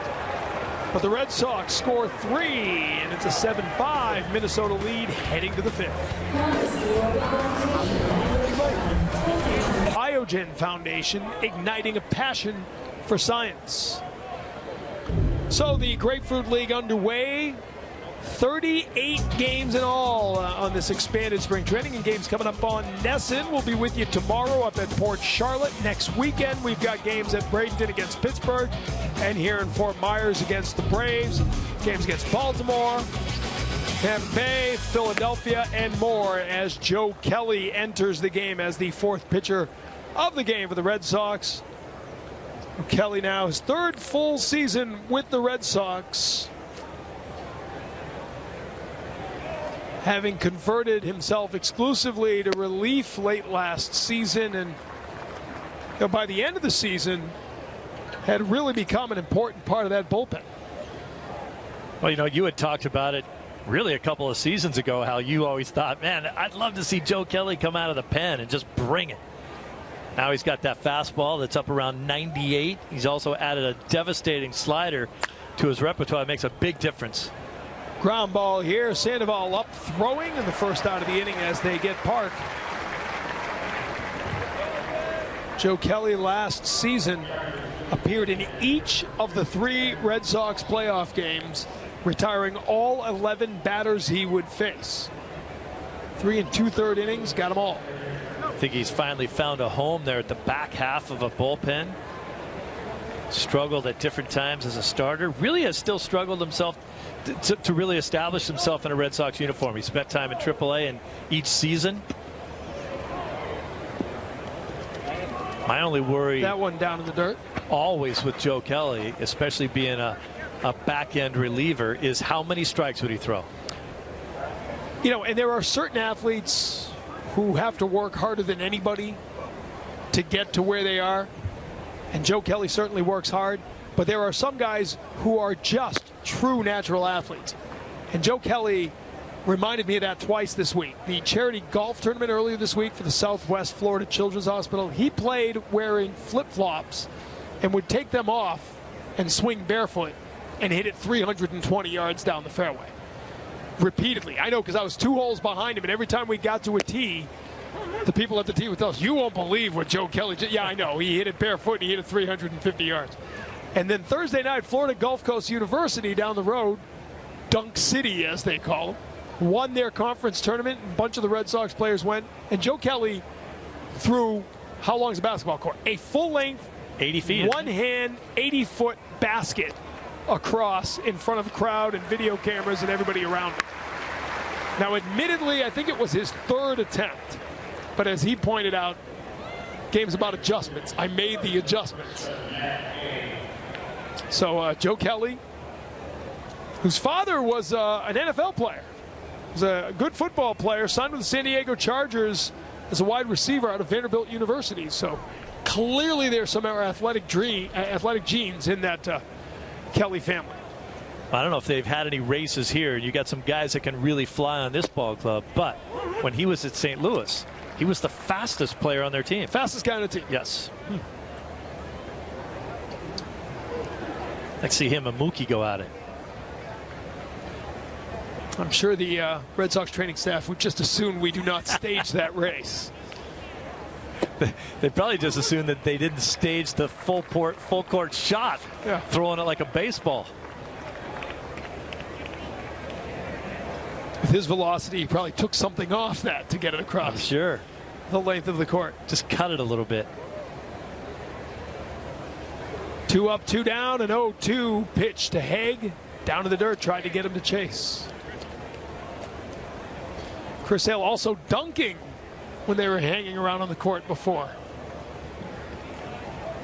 Not sure. I saw the video and I'm assuming, I mean, well, how tall is he? 6'6"? 6'6". So a 10-foot rim is no big deal. Well, he's 6'6", and he's got a pretty decent arm span, too. A little extra reach. There's the 1-2 pitch from Kelly. Misses high. Karen? TC Steve, it was pretty funny. The next morning they asked John Farrell just what he thought about the shot, and he said it was not part of his throwing program, but it was pretty impressive. Yeah, Red Sox very proud of their shoulder program here. I'm not sure throwing basketballs 100 feet is part of it. They didn't draw that up.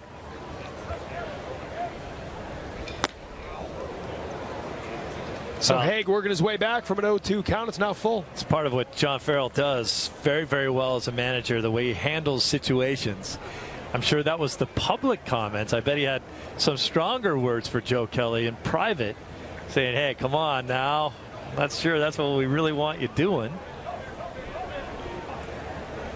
But as far as being a manager who protects his players, not too many better. Kelly strikes out Haig. So 1-2-3, fifth inning for Joe Kelly. Red Sox trailing by 2 coming up in the bottom half of the fifth. Center field, we now have J.B. Shuck out in center field, and in right field. Actually, let's go over to first base. 38 is at first base, who didn't make their travel roster, but we'll get a name on that as soon as we can. That is Chris Jimenez.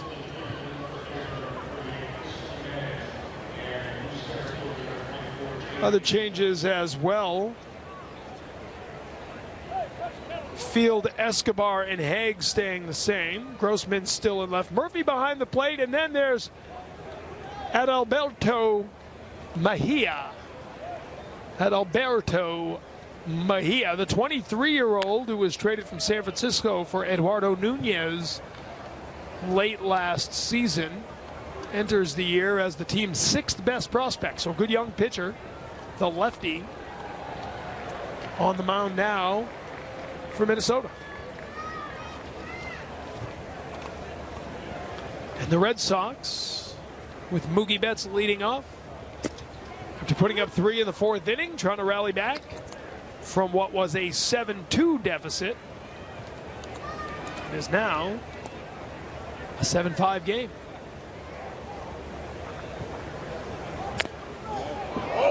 Fouled off into the crowd. I don't know if I believe the numbers on Mejia here. It says he's 6'3", 210. He looks like he's about 6'5", 250 out there, doesn't he? He's still young. Could have had a growth spurt. I weigh 10 pounds more than that kid. Here's Betts with a drive to left field. That'll go all the way to the wall. And Betts wheeling around, stands, or actually slides into second with his 2nd hit of the game. Well, we all know it. Throw inside at your own peril here if you're going to try to get in on Mookie with the quick hands that he has. Just hammers balls down in that left field corner. It's an easy double for him. Going to see him do that another 40 times this year in a Red Sox uniform.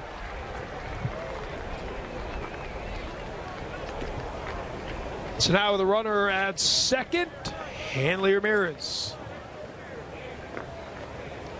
An RBI double back in the 1st inning. Facing the big lefty Mejia.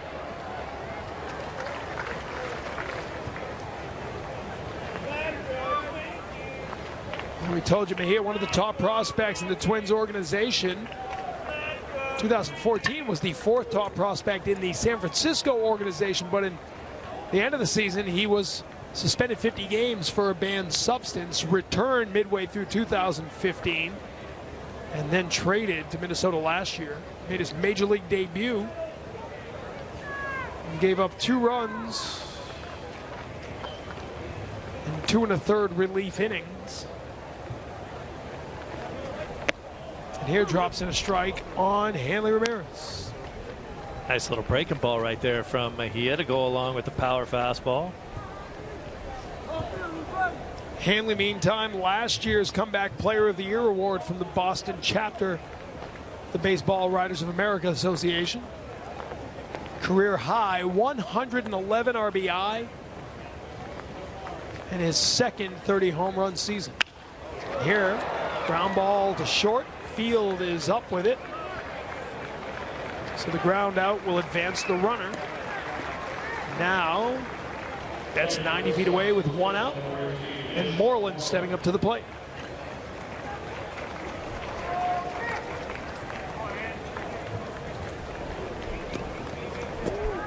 You and I both agree that Mitch Moreland could be a very important part of this team over the course of 2017. Not just the Gold Glove caliber defense, obviously, but he's a guy who can go to the opposite field, and as we all know, that green monster can help a left-handed hitter who's willing to go opposite field more than it helps a lot of right-handed hitters. And I think he understands that coming to this ball club, he doesn't have to come in and be a stud. He just has to be the next guy in the lineup. And that was kind of one of the themes that this Red Sox team took to heart early in the season last year. Just keep the train moving. No one's going to make up for the production loss of Big Papi. You don't really have to if everybody just does their job.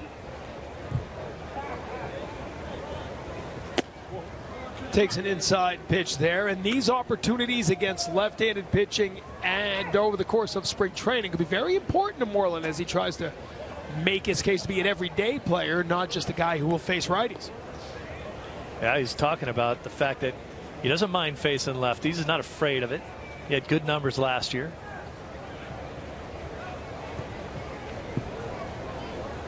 One pitch from the lefty Mejia.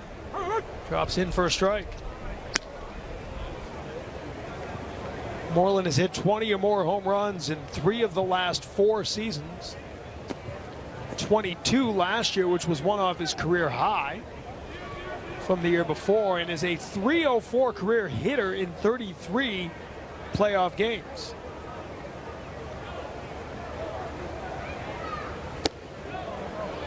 Good take right there. Nasty pitch down and away. Yeah, you talked about his numbers against lefties last year. Hit .277 on the season against lefties. Had a .320 on base percentage. Which hit better against lefties than he did against righties last year. Much smaller sample. As you said, it was his best year against lefties. But you've got Chris Young, who's one of the best against lefties. You got Hanley Ramirez in that DH spot. So Hanley moves to first. Young moves into the DH spot against lefties quite often. Unless they need Young in the outfield in those games, that's when Moreland could have an opportunity to get in there at first base against the lefty. And this at-bat right here against Mejia is an important one as far as the way it's worked out so far. I mean, he spit on a pitch 2 pitches ago that was the out pitch for Mejia. That was the pitch that he wanted to bury him on, and Moreland didn't offer at it. Now he's stretched out the at-bat and has a chance to make this productive. Now 3-2. The pitch high, chopper just foul. So good at-bat against the lefty here for Mitch Moreland.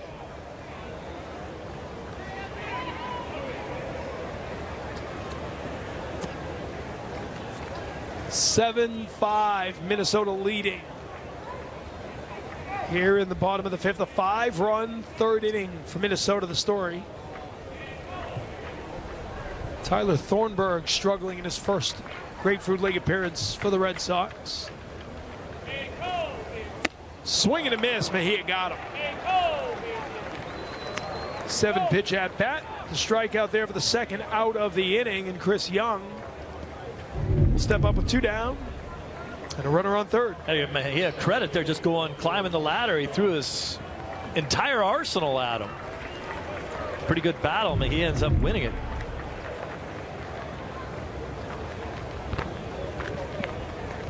Chris Young in an RBI double, scored a run as well back in the 4th inning.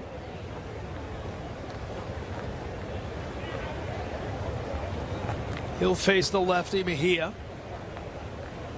With 2 down here in the 5th. Takes ball 1. It's the specialty for Chris Young, hitting against left-handed pitching.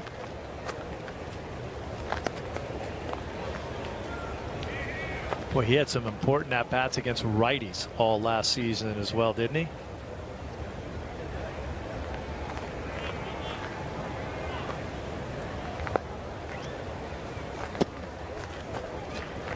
Ball 2 outside. He's the elder statesman of that outfield group, and the one who kind of began the whole dance movement that swept the nation by wildfire.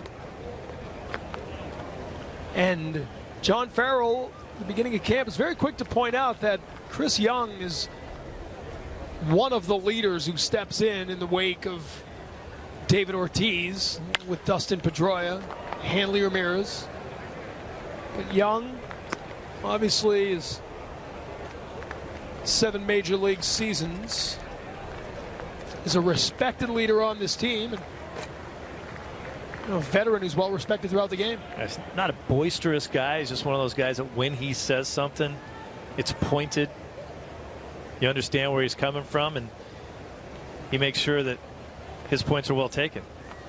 Yeah, 10 major league seasons in all. The 33-year-old Chris Young, 2-1 pitch from Mejia, out ahead of it, and he fouls it. The count will go to 2-2.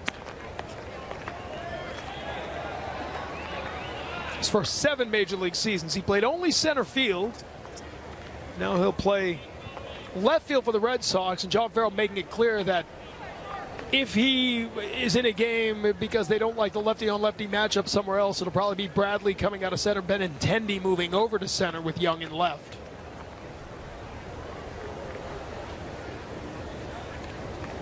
Here's Andrew Benintendi. Pitch down to the dirt. Good job there by Murphy to block it. Betts will get back to third. Well, Andrew's a natural center fielder, and he's the one playing out of position, learning how to play left field.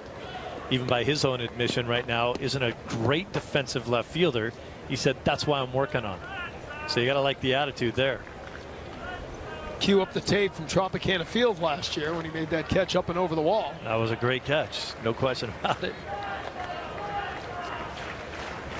Full count here is Chris Young. Looking for a little 2-out magic against Mejia.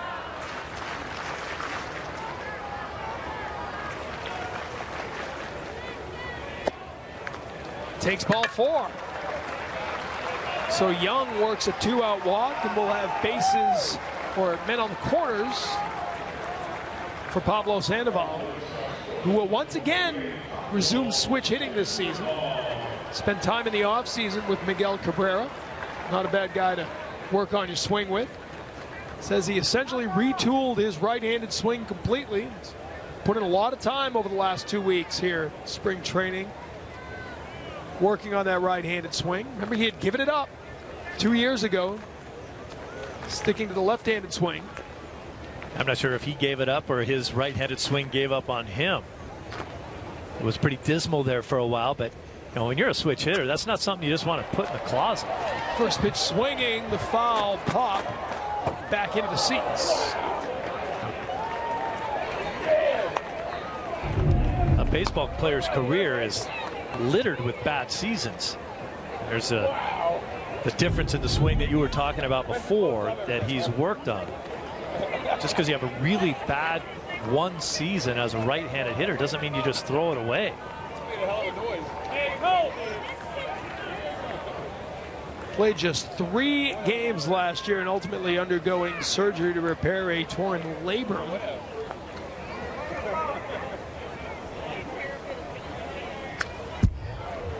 And that's one of the things that I think people are forgetting about, too. I mean, we talk a lot about his weight, that he needed to lose weight and get in a little bit better shape and come back as a better ball player. But you can't forget about the fact that he had the surgery on the shoulder and that is still healing.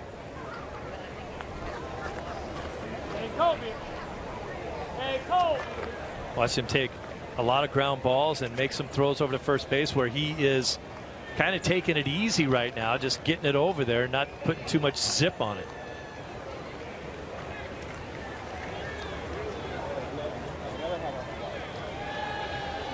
0-2 pitch from Mejia. Drives this one towards the gap, but it'll fall in. A diving effort from Grossman and an RBI single for the right-handed hitting Pablo Sandoval. And it's a one-run game. Well, Pablo will take it. That's probably a ball that should have been caught. You go into the dive there and then unable to come up with it.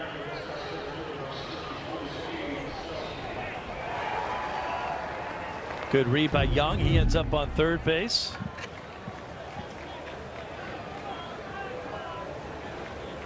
That'll bring up Steve Selski, who's 2 for 2 on the afternoon. Scored a run as well. And the Red Sox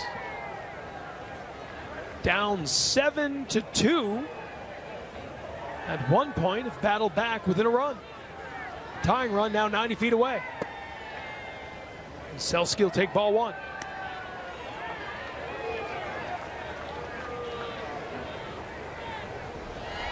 Selski's father, Steve, played in the minor leagues for the Dodgers and White Sox organizations. His mother is an Olympic volleyball player. Talk about athletic genes. That should help a little. Can't hurt. That's why I've told my kids to focus on academics, not athletics. How's that going? It's going well. It's going very well of late.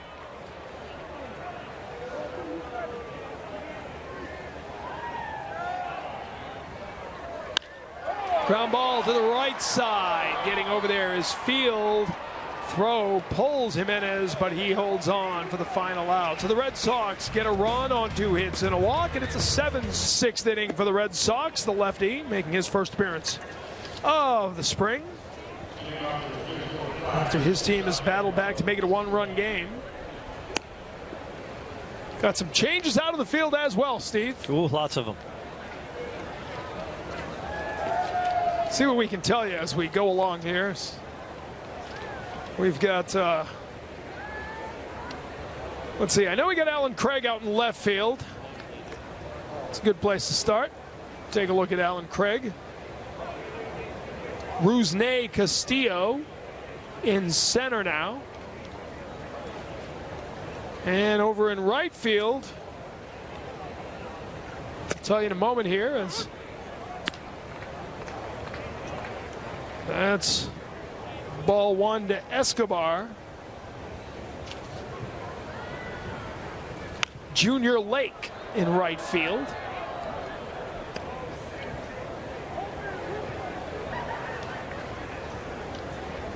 Also got Matt Dominguez over at third base.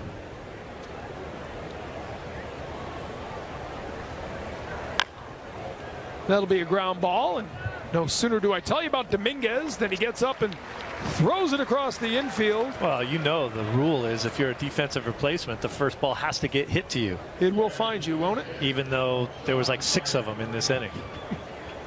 That's sure. Anybody who played a ball there would have continued that. It's Sam Travis over at first base who took the catch there. And we had a change at second base as well, didn't we? He's over at second base. You got that?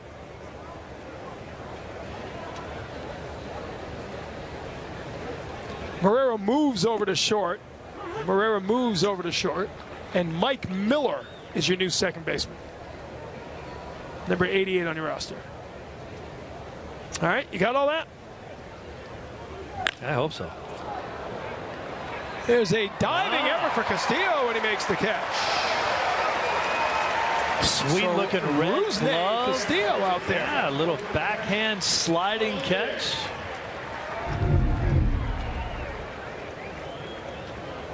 Nicely done right there, Al. Just kind of went down to one knee, flashing the red leather.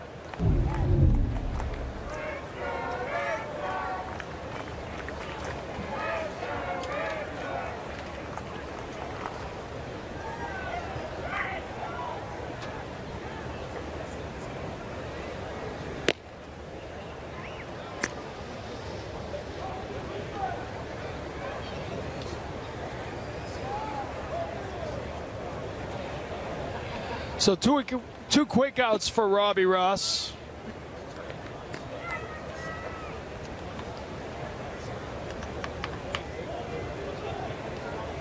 And a 2-0 count. It's Dan Butler behind the plate. The last change we missed for you.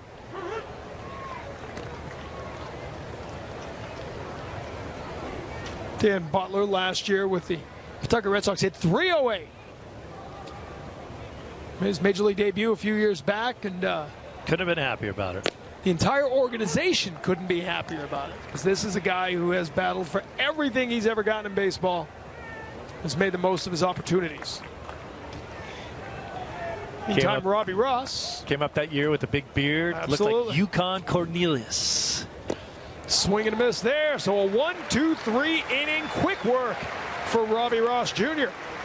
And the Red Sox come back to bat at the bottom of the sixth, down by 1. Sox here in the bottom of the sixth inning, and a new pitcher, Ryan Presley. If you've paid attention over the years, you know he spent 4 years in the Red Sox organization after being drafted in the 11th round by the Red Sox in 2007, but was plucked off the Red Sox roster in the Rule 5 draft back in 2012.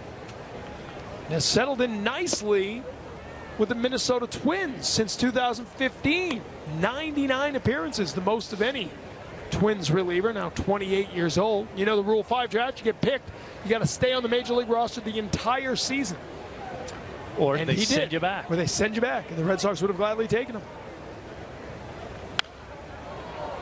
Last season, 72 appearances to lead the Twins. 6 wins in relief and a 3.70 ERA. That 2013 season, after being taken off the Rule 5 draft, had never pitched above Double-A for the Portland Sea Dogs with Boston. Stayed up with a big club in Minnesota the whole year because they didn't want to risk losing him, and he wound up pitching 76 and 2/3 innings, the most of any rookie reliever in baseball. That's some homework right there. Done my work.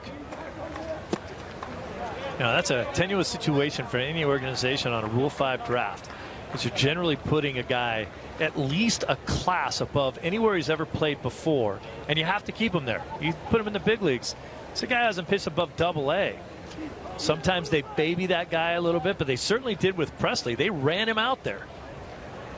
In fact, in 2012, he probably threw to this man, Dan Butler, who he hits.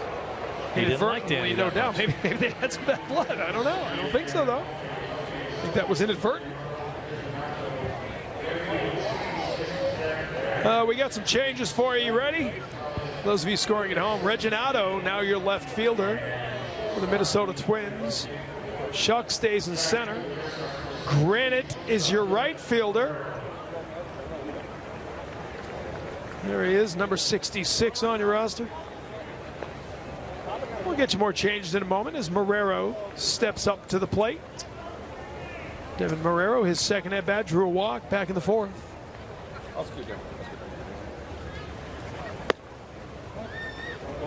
What'd you get, partner? I died. Goodrum is your third baseman for the Twins. Real dirt. I believe the rest of the infield stayed the same. No? Rodriguez is a new second baseman, is that right? Gordon at short. It's D. Gordon's brother, right? It is indeed. Gonzalez is your second baseman? No, I believe that's Rodriguez, your second baseman, right? Benji Gonzalez. I beg your pardon, Gonzalez. Yeah. That's what happened. I followed your notes. Yeah. I should have listened. I switched them. Yeah, you messed it Gonzalez up. the other way around. Gonzalez is the second baseman, and Rodriguez is your new shortstop. And also, Eddie Rodriguez behind the plate as a catcher as well. Yes. We're all over it, I think. Marrero fouls this one out. On a play to the right side. Miller on deck. Lake batting behind him. Nick Gordon at shortstop might be one of those kids to watch. D. Gordon's brother. It was a first-round pick of the Twins a couple seasons ago. Getting his first taste of big league action in spring training. The 1-2 pitch to Marrero. That's down in the dirt. It gets away from the catcher Rodriguez, and Dan Butler will advance to second base. It's a tying run in scoring position with nobody out here in the 6th. Remember, we just said if the Red Sox could chip away, they could put some damage into that 5-run 5th or 5-run 3rd inning. Beg your pardon.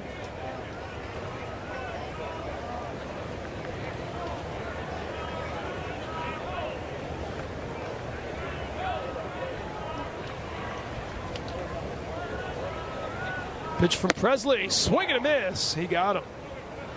First strikeout for Presley, the first out of the inning. The Red Sox here in the 6th.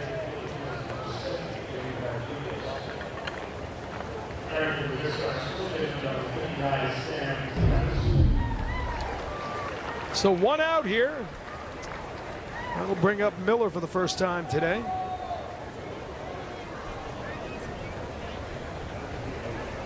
Miller now the second baseman.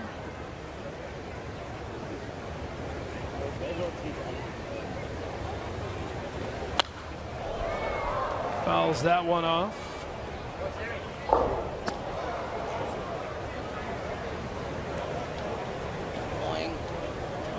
Oh, they've changed it. Travis, beg your pardon. That's Sam Travis. Yep. I was going by the scoreboard. They had posted the new lineup. So Travis batting second.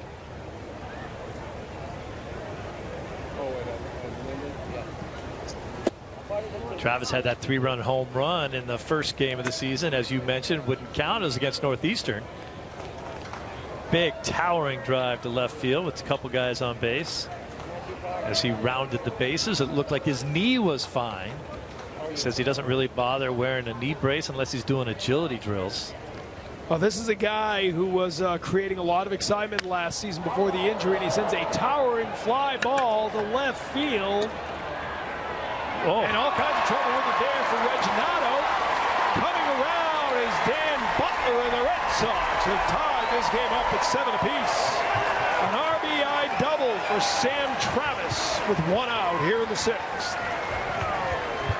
Well, his 3-run home run didn't count against Northeastern, but he'll take the gift double here, bring out the Dancing Bears, and nobody knew what was going on out there in left field. That ball drops, and we've seen that happen a lot when you're looking at a Fenway Park left field wall out there. The Green Monster gives a lot of people trouble. Danny Butler did a good job of getting halfway and then getting the rest of the way home when that ball dropped. So that'll bring up Alan Craig for his first at-bat here in the 6th inning. Craig coming in as a defensive, and he will get hit. So the second hit batter for Ryan Presley here in the 6th inning. And Rodriguez will go out to have a word with his pitcher. And now others will join.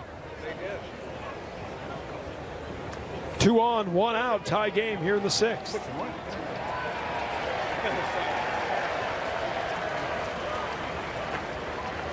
Now Neil Allen, the pitching coach, out there to have a little bit of a conversation. Neil was a former roommate of mine when we played in the Chicago White Sox organization.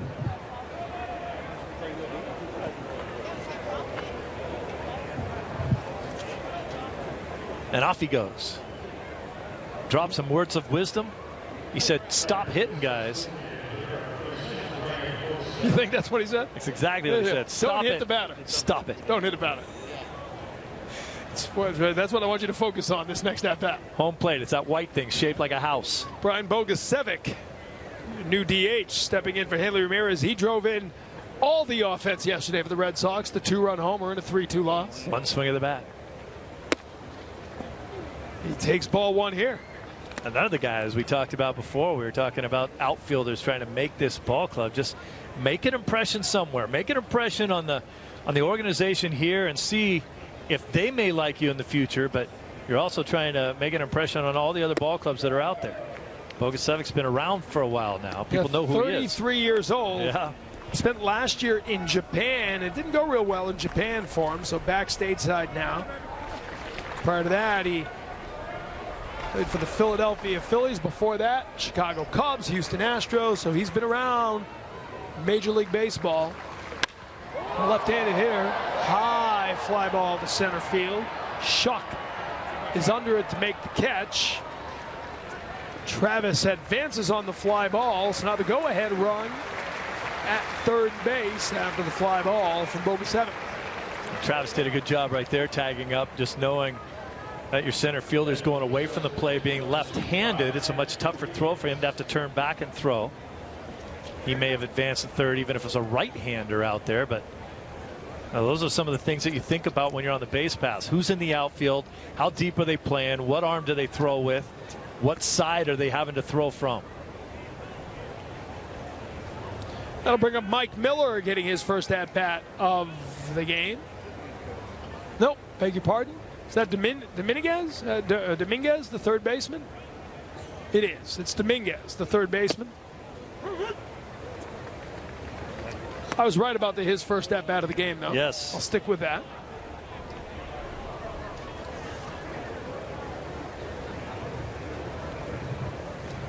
Dominguez last season got 11 at-bats with the Toronto Blue Jays, hit .269 with their AAA affiliate in Buffalo. Showed some power at AAA with 18 homers, 67 RBI.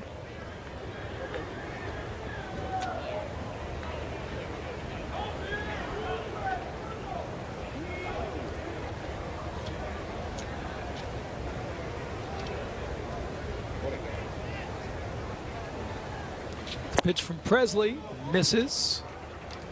So 2-1 the count to Dominguez.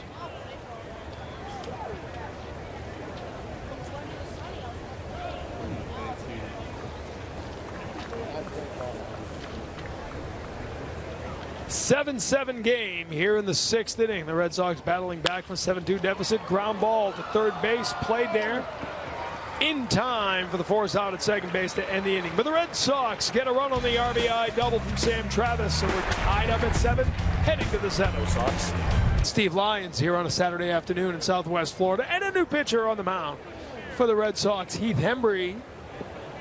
38 games last season with a 2.65. This is his 4th season with the Red Sox organization, and a very interesting guy to watch this year, Steve. I believe he's out of options. And so he's a guy that will give a good long look to see if he could fit into this bullpen. They've never really questioned his stuff. It's just the ability to be able to control and command that stuff. Hard thrower again. Another in the long line of hard throwers coming out of that pen. Acquired in the deal for Jake Peavy. Sent Peavy to San Francisco. Got Hembree along with Edwin Escobar. Last season, retired 33 of the 38 first batters he faced, and that was the best percentage on the Red Sox. Best percentage of first batter efficiency, which is always good for a reliever. Like, got to come in and get that first out, and the second and third for that matter, but can't do that without getting the first out. 1-1 the count here to Shuck, who leads off the 7th inning.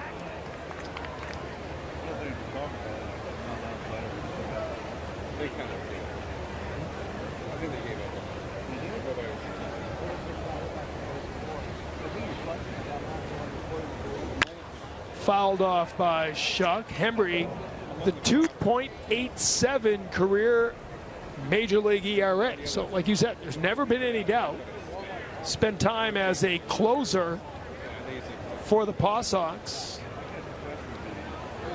And last year, you talk about the adjustments pitcher has to make. At the beginning of the year, lefties were hitting him at .475 with a big club, but he made some tweaks, and they were just .161 with him, against him rather, from June on, and he gets the strikeout there to start the 7th.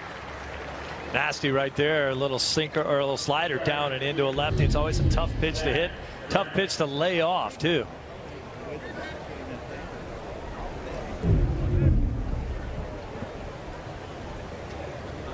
So 1 down here in the 7th inning as Granite will step up to the plate. Zach Granite, the right fielder.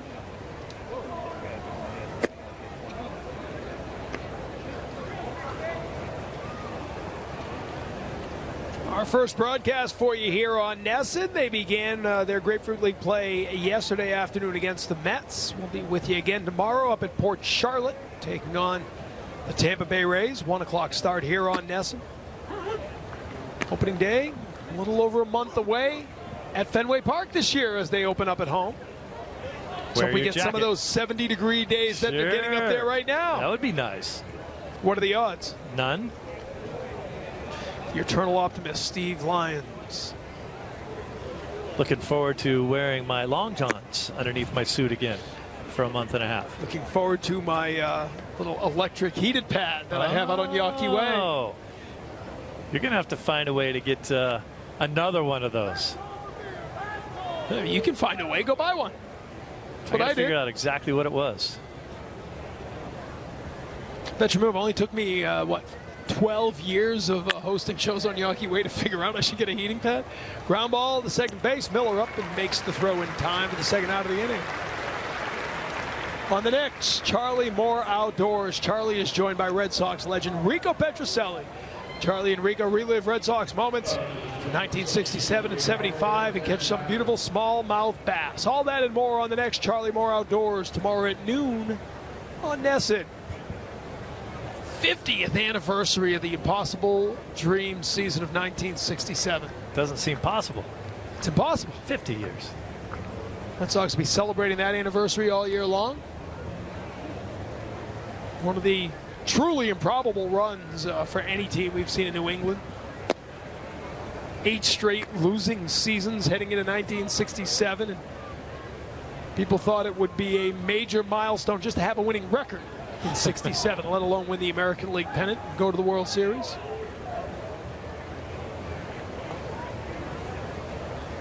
Carly Yastrzemski hitting for the Triple Crown that year. No one would do it for 45 years after that. Was his average 303, wasn't it? I believe that's right. It was a very young team as well. Tony Canigliaro, of course. Mike Andrews in his early 20s. I think Rico Petrocelli was maybe 24, 25 at the time. And that was the year that changed everything and created Red Sox Nation. Opening day of 1967. There were fewer than 9,000 fans at Fenway Park for opening day. Wow. They had averaged 10,000 fans a game the previous year. I think that was the first year they ever topped 1 million, and now we talk about 3 million fans a year at Fenway Park as a regular occurrence. Tough to get a ticket. Unless you know Steve Lyons. Even then. Is that a message you're telling everybody? Don't ask. That's a good point. Our producer, Brian Zaccello, just pointing out this 9,000 seats at JetBlue Park now, which is sold out just about every Grapefruit League game. Another brilliant day down here in Fort Myers. Great crowd on the weekend. Red Sox fans in force. Seen a good one as the Red Sox battle back from a 5-run deficit. Tied up at 7 now. 2 outs in the 7th. Hembry just misses upstairs. You don't see many happier fans than Red Sox fans coming down out of the Northeast in the cold weather, except for today. It's upper 60s. To come down here and enjoy some baseball and the great weather and not have to go to work. There is that. Reginato, fly ball to left field. And that'll be up and off the wall. So a wall scraper, a 2-out double here for Reginato in the 7th inning. So JetBlue Park opened up in 2012. This is the 6th spring training here at Fenway South, which is the entire complex. It'll hold as many as 11,900 fixed seats. That's considered a sellout. The dimensions, as we told you, exactly the same as Fenway Park, except the Green Monster's a little taller here. 6 other practice fields with facilities and rehabilitation facilities and a neat little berm out there in right field, right center field. Fans can put out a blanket and sit on the lawn. Kids can move around a little so they don't get fidgety in their seats. Yeah, they can be fidgety all they want out there. Unlike you here in our booth, there's no place for you to run around. I'm a little fidgety. The leg hasn't stopped moving, I've noticed. That's your natural energy. Exactly. You know, and I think this is an amazing idea. It's just the smartest thing to build a replica of your own home ballpark, so everyone that plays in your organization can get used to what it will be like to play at Fenway. And we key on the green monster in left, but the triangle in center field, that weird corner in right field. If you're new to this organization, if you're a young player coming up, those are all nuances you have to learn, and a lot better to make your mistakes here in spring training than having it rattle around on an August night at Fenway with first place on the line. Yeah, it makes so much sense. You wonder why other organizations haven't done it. And people are truly impressed to come down from New England and see Fenway South and say, oh my gosh, it is. It's exactly the same.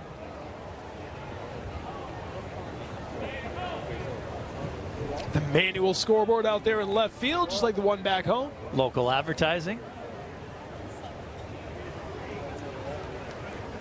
Of course, the difference, as we said, fans both above and in the green monster here in Fort Myers.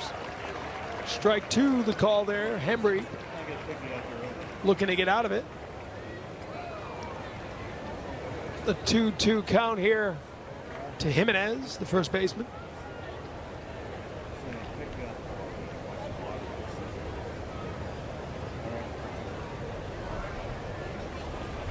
Chris Jimenez, a catcher as well as a first baseman for Minnesota, gets out of the way of that one. And it's a full count. Minnesota has sort of overloaded themselves with catchers and first basemen. As you talked about, it's going to be a wild ride trying to figure out who makes this club and who comes to the head of the class as far as who they're going to keep. They've invited a lot of people in. Some decisions for Paul Molitor. Ground ball through the left side. Up throwing is Craig, and the play at the plate in time for the out. So Alan Craig up throwing ends the inning by nailing Reginato at home plate and keeping this game tied at 7 with the Sox. Heading to bat in the bottom half after this. Late 7-7 Red Sox 9 today. 7-7 here in the bottom of the 7th, and a new pitcher on the mound for the Minnesota Twins. Ryan O'Rourke, the lefty out of Worcester, Mass, St. John's High School in Shrewsbury, and Merrimack College in North Andover.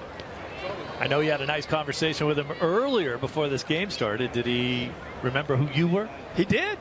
His father's a police officer in Worcester and goes to, as I said, St. John's High in Shrewsbury, where my sons have gone and go, and played hockey and football for the Pioneers at St. John's as well. So wanted to say hello to a lot of people back in Central Mass. Gosh, if he ever makes a club and plays against the Red Sox regularly, we'll have to hear about his father, just like we hear about Flaherty's father all the time. Ryan Flaherty's father, Ed, is the head coach at the University of Southern Maine, in case you haven't watched over the years.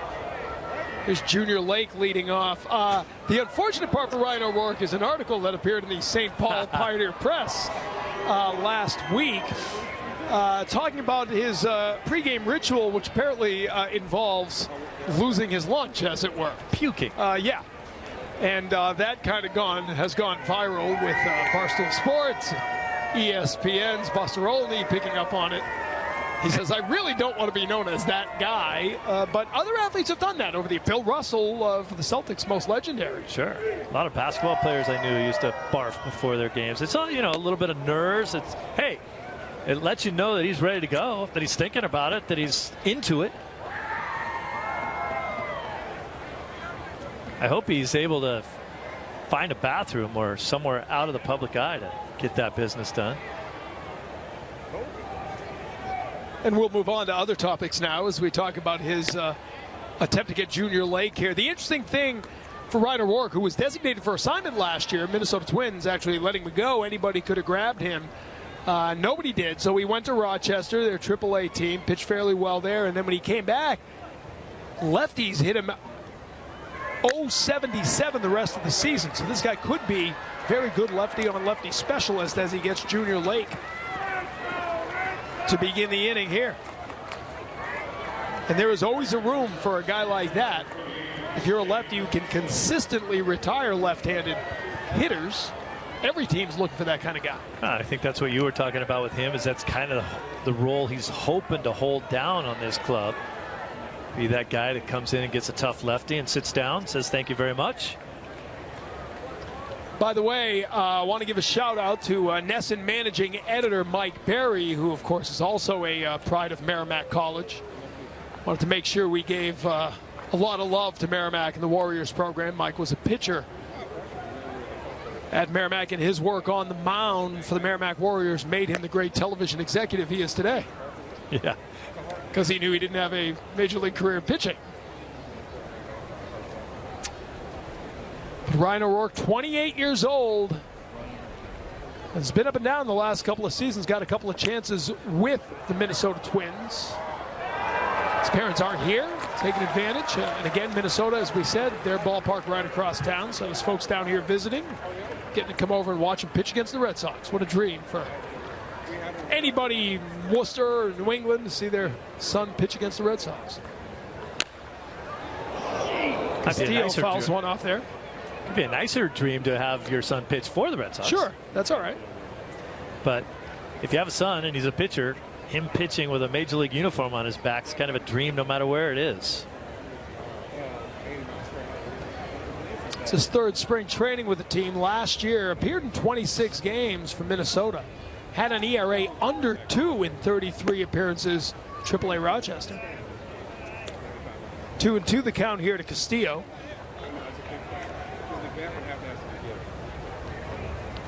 Rusney Castillo made a nice catch earlier in center field, his first at bat of the game. Battling here as he fouls that off.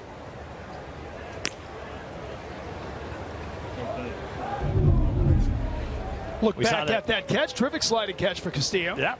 Flashing that sweet red glove that he's wearing out there. Castillo has some style. We know that. Kind of still looking for the substance. Ground ball to the left side. Hot shot gets by the dive of Goodrum. Hustling to second base. Thinking about maybe more. Now retreating as the ball comes in. A one-out double for Rusney Castillo here in the 7th inning. All up to you, bud. Castillo, a .309 career batting average against lefties at the major league level. Has always had success against left-handed pitching. And with the hit off the lefty here with one out, that'll bring up Mike Miller. With one on and one out in a tied 7th inning.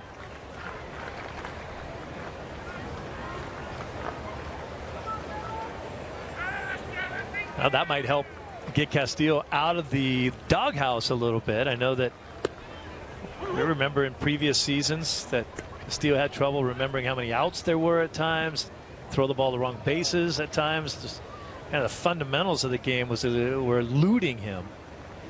First game against Northeastern, he hit into a double play ball and didn't run it out, thinking that there were 2 outs. So not only did he not know how many outs there were, but also didn't run hard. That's not going to sit well with manager John Farrell, and he said something about it. And now off the 40-man roster, and seemingly, if everybody's healthy, not much room for him on the major league roster. Still a guy, though, you think Castillo would be able to prove his worth and maybe be somebody another team might be interested, or should there be injuries, a guy that the Red Sox might look at once again. All you can do is keep playing. Yep.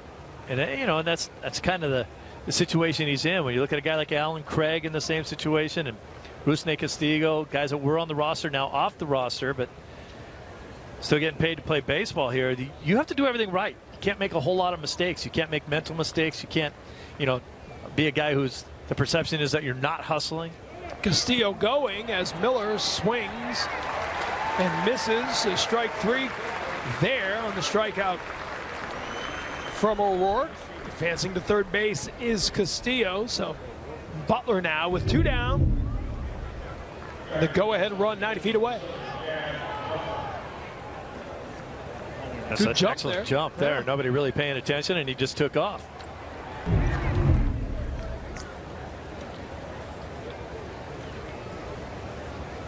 Second at bat of the game for Dan Butler. He was hit by a pitch in the 6th inning. Eventually scored the tying run. And here he takes ball 1 from O'Rourke.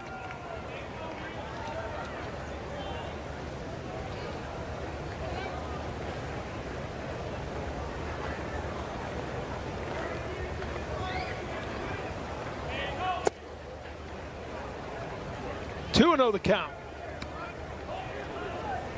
30-year-old catcher Dan Butler in his 9th professional season, 8th with the Red Sox. He left for a year, you remember, 2015, after making his major league debut. The ground ball to short. Gordon up with it for the 3rd out of the inning. So we head to the 8th inning tied. A scoreless inning for Ryan O'Rourke, making Worcester proud, keeping this game all tied up.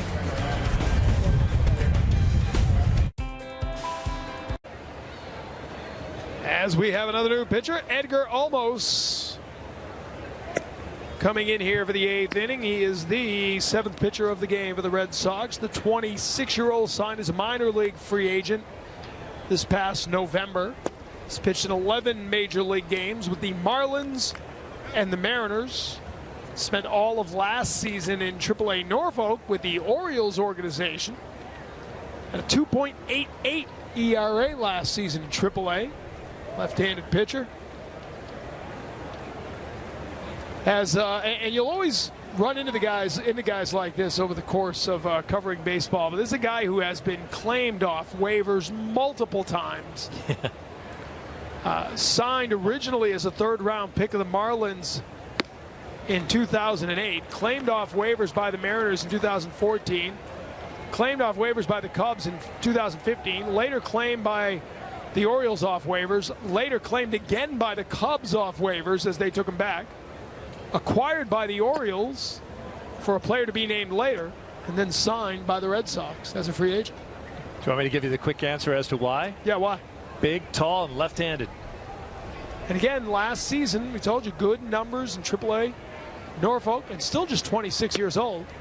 So he drops that breaking ball in. Nice little yacker right there. Made his major league debut in 2013, making 5 appearances with the Marlins.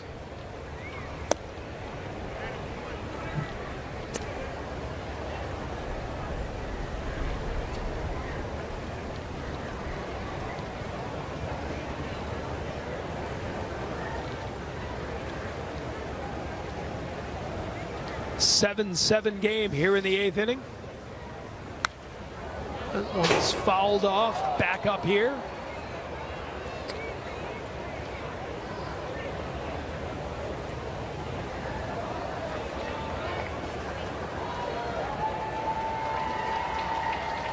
It's funny the reactions that you see in the crowd when a foul ball comes up here. The one I noticed here. All the guys trying to look up, see if they could catch it. All the moms protecting the kids.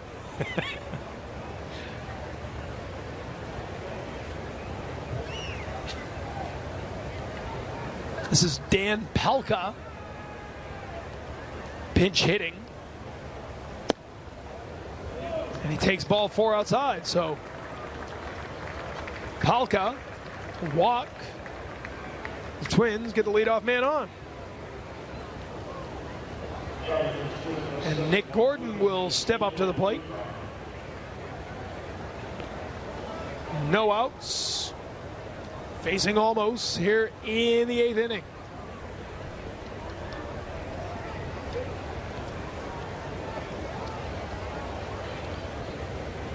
Sox trailed 7-2. They've scored 5 unanswered runs. 3-run 4th inning and a single run each in the 5th and 6th. They've done a good job of getting back into this ball game, as you said. They threw up multiple runs. That'll bring up Nick Gordon. We told you, 1st-round pick, 5th overall in 2014. Brother of D. Gordon. Son of Flash Gordon. Son of Tom Flash Gordon. 3-time All-Star himself. 1-time Red Sox pitcher.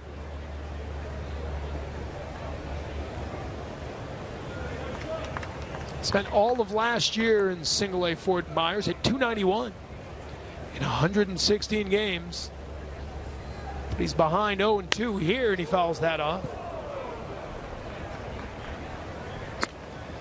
He's much bigger than D. Gordon is.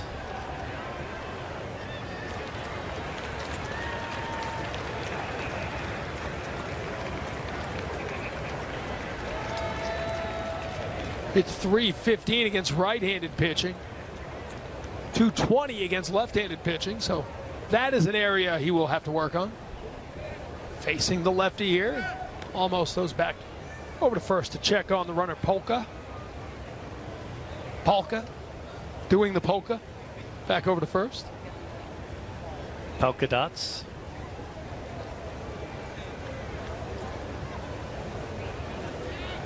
He should be wearing those shoes that we saw Santana in earlier today. Yeah, looked like he had dropped his autograph marker multiple times on the white shoes. Swing and a miss, strike 3, so almost gets Gordon for the first out of the inning.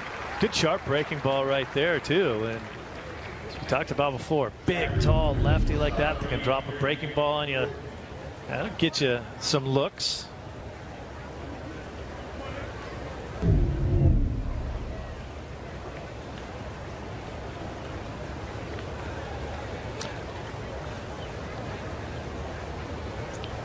This is Gordon. Or is this Goodrum? Did I have Goodrum on the last place here? No, yeah, this is Gordon here. I beg your pardon. Yeah. Again, following the, as somebody pointed out on Twitter, it is some dude time.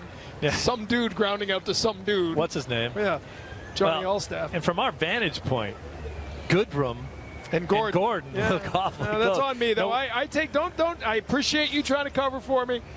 But it's spring training for the broadcasters, too, as we say, and that was my bad. Goodrum striking out. No wonder he looks so much bigger than D. Gordon. This one looks much more like his brother D. Now, Nick is bigger than D as well, yeah. but 6 foot, 175. Not Goodrum's size. And Nick Gordon did struggle against lefties last season. That is something he will have to improve on. But it makes more sense because he's the left-handed hitting Nick Gordon as opposed to the right-handed hitting Goodrum. Some dude. So Goodrum striking out. 1 out. Polka is at first base, and Nick Gordon is at the plate. Rodriguez on deck. That'd be a good idea for me. Look at who's on deck before saying who's stepping into the box.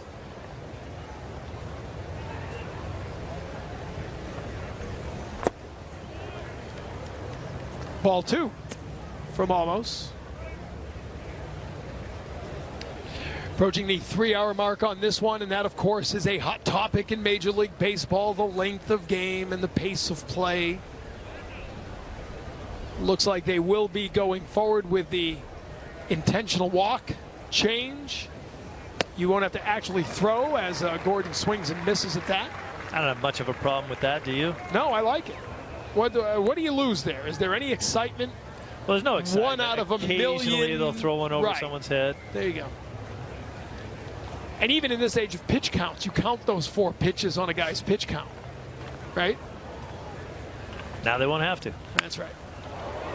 Gordon, it's a flare to center field. Castillo diving in, but he can't get there in time. That'll drop in for a base hit. So Nick Gordon, angry that we said he struck out earlier, drops in a base hit.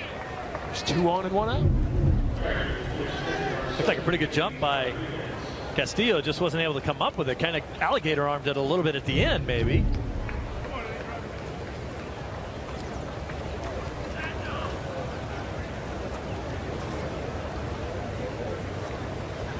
Yeah, some of the things that they're talking about making changes. Now you don't have to throw the 4 pitches, but, you know, they're still bantering about the whole minor or the whole extra inning game, putting a guy out there at second base. Come on. What about a pitch clock? I don't mind that. Get guys moving. You're a little more open to change than I expected. Well, here's the problem. Like I said, some of the changes they make sense, and some just don't. How about limiting pitchers' mound visits? I like that too. How about limiting the number of relievers in an inning?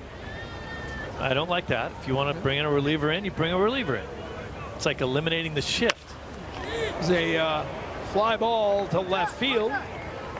Craig Underwood for the second out of the inning. But if you just tuned in to NESN looking for Virginia Tech at Boston College, that game now on NESN Plus being shown in its entirety. We'll follow our game with a special episode of NESN Next Producer, then join the college basketball game in progress on NESN. The problem I have with changes in the game of baseball is that they never stop. Just like the thing with replay, and I'm not a fan of replay, but they said, we're going to use replay only for foul and fair home run balls. Well, guess where we are now with replay? They're replaying everything. But isn't change somewhat inevitable? Other sports do change. Ground ball to second base. Tough play. Tough play, and well done by Miller for the final out of the inning. We'll continue that conversation as the Red Sox come up the bat at the bottom of the eighth after this. 2 important runs as we are all tied up at 7-7 here in the bottom of the eighth. And another pitcher on as we will now see J.T. Chagua. You get the French names okay. There you go. Chagua. The crowd down here today, they didn't want to stop singing Sweet Caroline. So after they stopped the music, the crowd just kept going right into the inning. Chagua was a second-round pick in 2012 out of high school in Louisiana, where he graduated summa cum laude. So Is an that French intelligent too? man. No, that's Latin. Good effort, though. Marrero fouls this off, struck out back in the 6th inning, walked in his first at-bat in the 4th.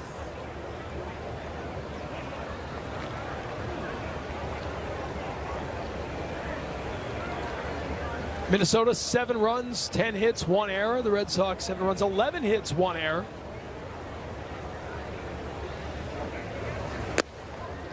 Last year, Chagua moved his way up from AA through AAA, and then made his major league debut against the Red Sox on June 1st. Gave up 5 runs in 2/3 of an inning. Yes. Far cry from the 1.54 AA ERA and the 0.73 AAA ERA. I recognize the name and the bad outing from those games against the Minnesota Twins. Give me the spelling on Chagua. Chargois. Chagua. Let's call him Shaggy. Sure. If it wasn't for you meddling kids, we'd have gotten away with it. Scooby-Doo reference? Does Indeed. nothing for you? Shaggy. I'm on it with you. So to finish that conversation about the pace of play, and I will say this, and I've said it many times. People talk about the length of a game, that the average game gets longer every year. To me, it is less about the length of a game, because you can have a 3.5-hour game that is dynamite.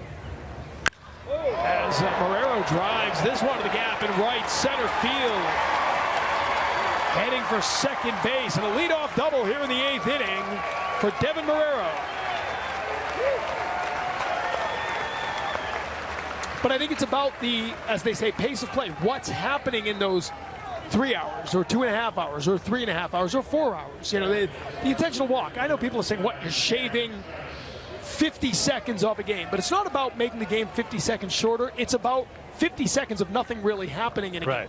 Those are the mound visits. It might not make a game shorter, but those 45 seconds of nothing happening in a game is when people change it to another channel, is when people go down the wormhole of social media, is when people stop paying attention to the game. Keep the game moving as best you can. Yeah, and chopper numbered back, and the runner goes to third as Travis moves him along. Good as a sacrifice bunt. You know, and it does shave a little bit of time off, so you are saving and making the game more exciting for the players. Plus, a lot of the people that I hear complaining about length of games aren't really that great of baseball fans. It's like you can get up and leave in the 8th inning if you're not having fun anymore. There's nothing keeping you there. If you want to leave, you want to leave. The people that really enjoy the game of baseball and don't care how long it takes will stay and watch the game.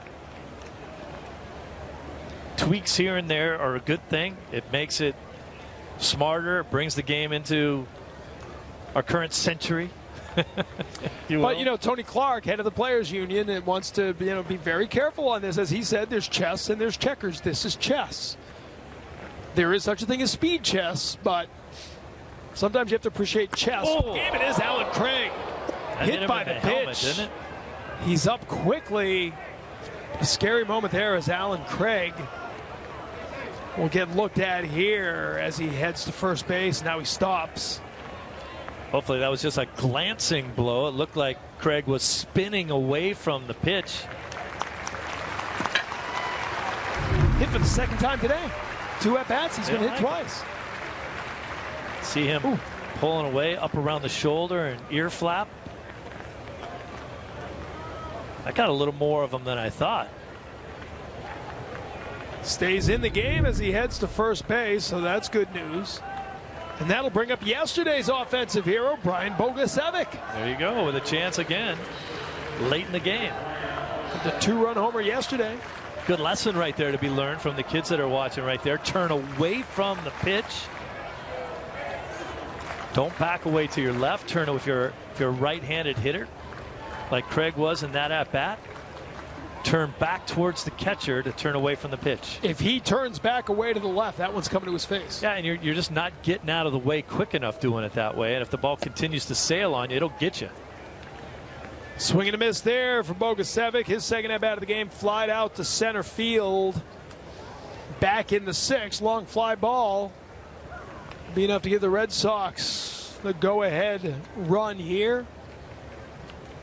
Marrero at third base, Craig at first. 7-7 our score here in the 8th. Craig going on the pitch, little slapper through the hole to left field, and the Red Sox take the lead. RBI single for Bogusevic, his 3rd RBI in 2 games. Just a little hit and run again right there. We're seeing John Farrell put that play on a couple times today. You create a big hole on the left side. It's not really designed to get your guy from first to third, just get guys in motion, see what can happen. You drop a little ground ball, a little weakly hit ground ball, but there's nobody there to catch it. Shortstop's covering the bag on the attempted steal. Look at that.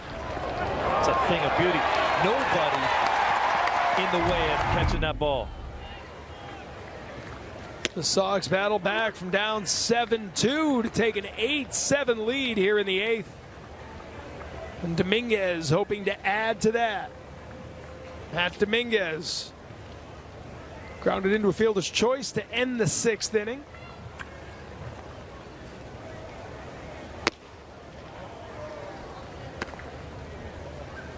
One and one the count to Dominguez here with 1 out, 2 on in the 8th inning and a 1-run lead.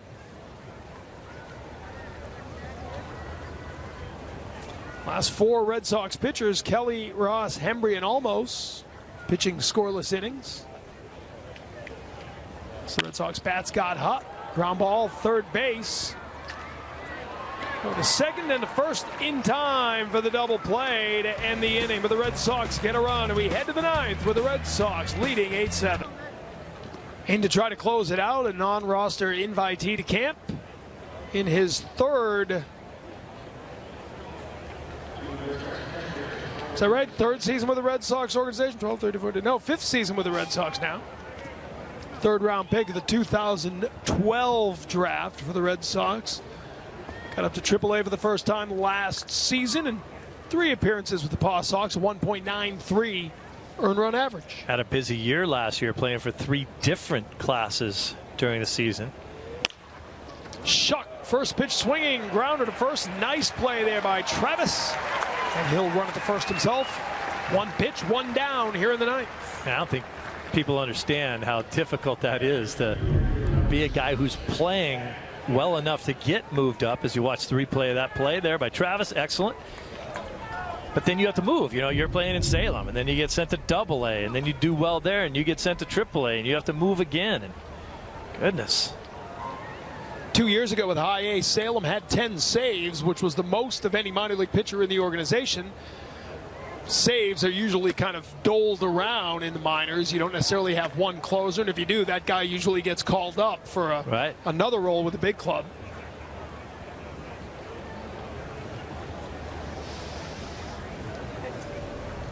Austin Maddox, a 25-year-old, 6'3", 251 pounds, big righty, out of Jacksonville, Florida. You know, if you take a real close look at him with the little beard he's got going there, it reminds you a little bit of a right-handed John Lester. Like that. A little flare to left field and a base hit for Granite, who will pull up at first base. So 1 out, 1 on. The 9th inning for the Twins. They're not going down without a fight. No, Steve. They want to make their comeback now.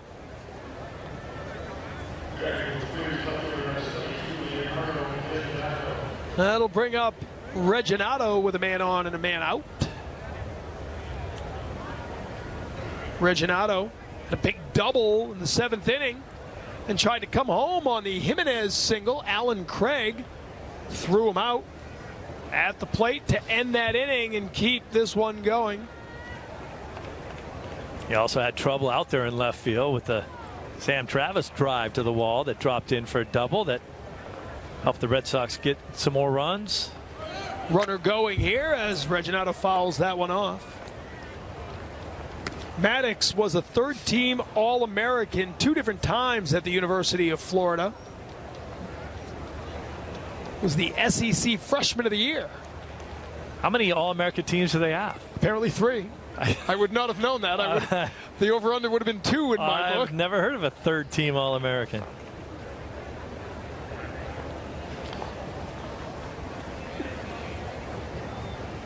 Out of Eagles View Academy in Florida was the Florida Times Union first-team All-Star in high school.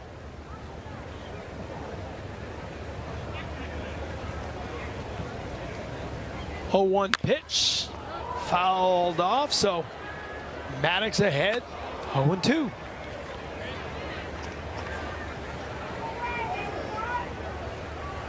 After the season, he pitched the Venezuelan Winter League, 11 appearances for Zulia. Down in Venezuela. As many of the Venezuelan Winter League teams are. Yes. I played against Zulia.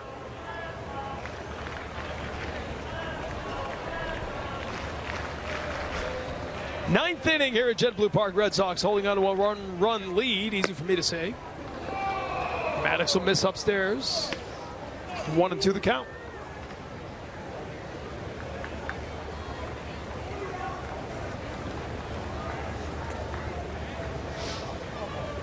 Well, you try to figure out what kind of slider he has right here. Throw that down and away, get him to roll over, bounce into the double play, and time's up.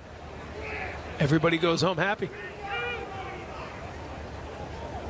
Except for the Twins fans who have made the trek across Daniels from their ballpark. Have you noticed a lot of Twins fans today? No. Because I haven't. I know it's packed with Red Sox fans. Yesterday there was a fair number of Mets fans here in the ballpark. Yeah, but they don't know what they're West doing. Coast fans of the, New Yorkers out here on the west side of Florida who don't go over to the East Coast to see the Mets. Ooh. That one taken high for ball 2. The old adage in baseball, up and in, what comes after that? Down and away. There you go.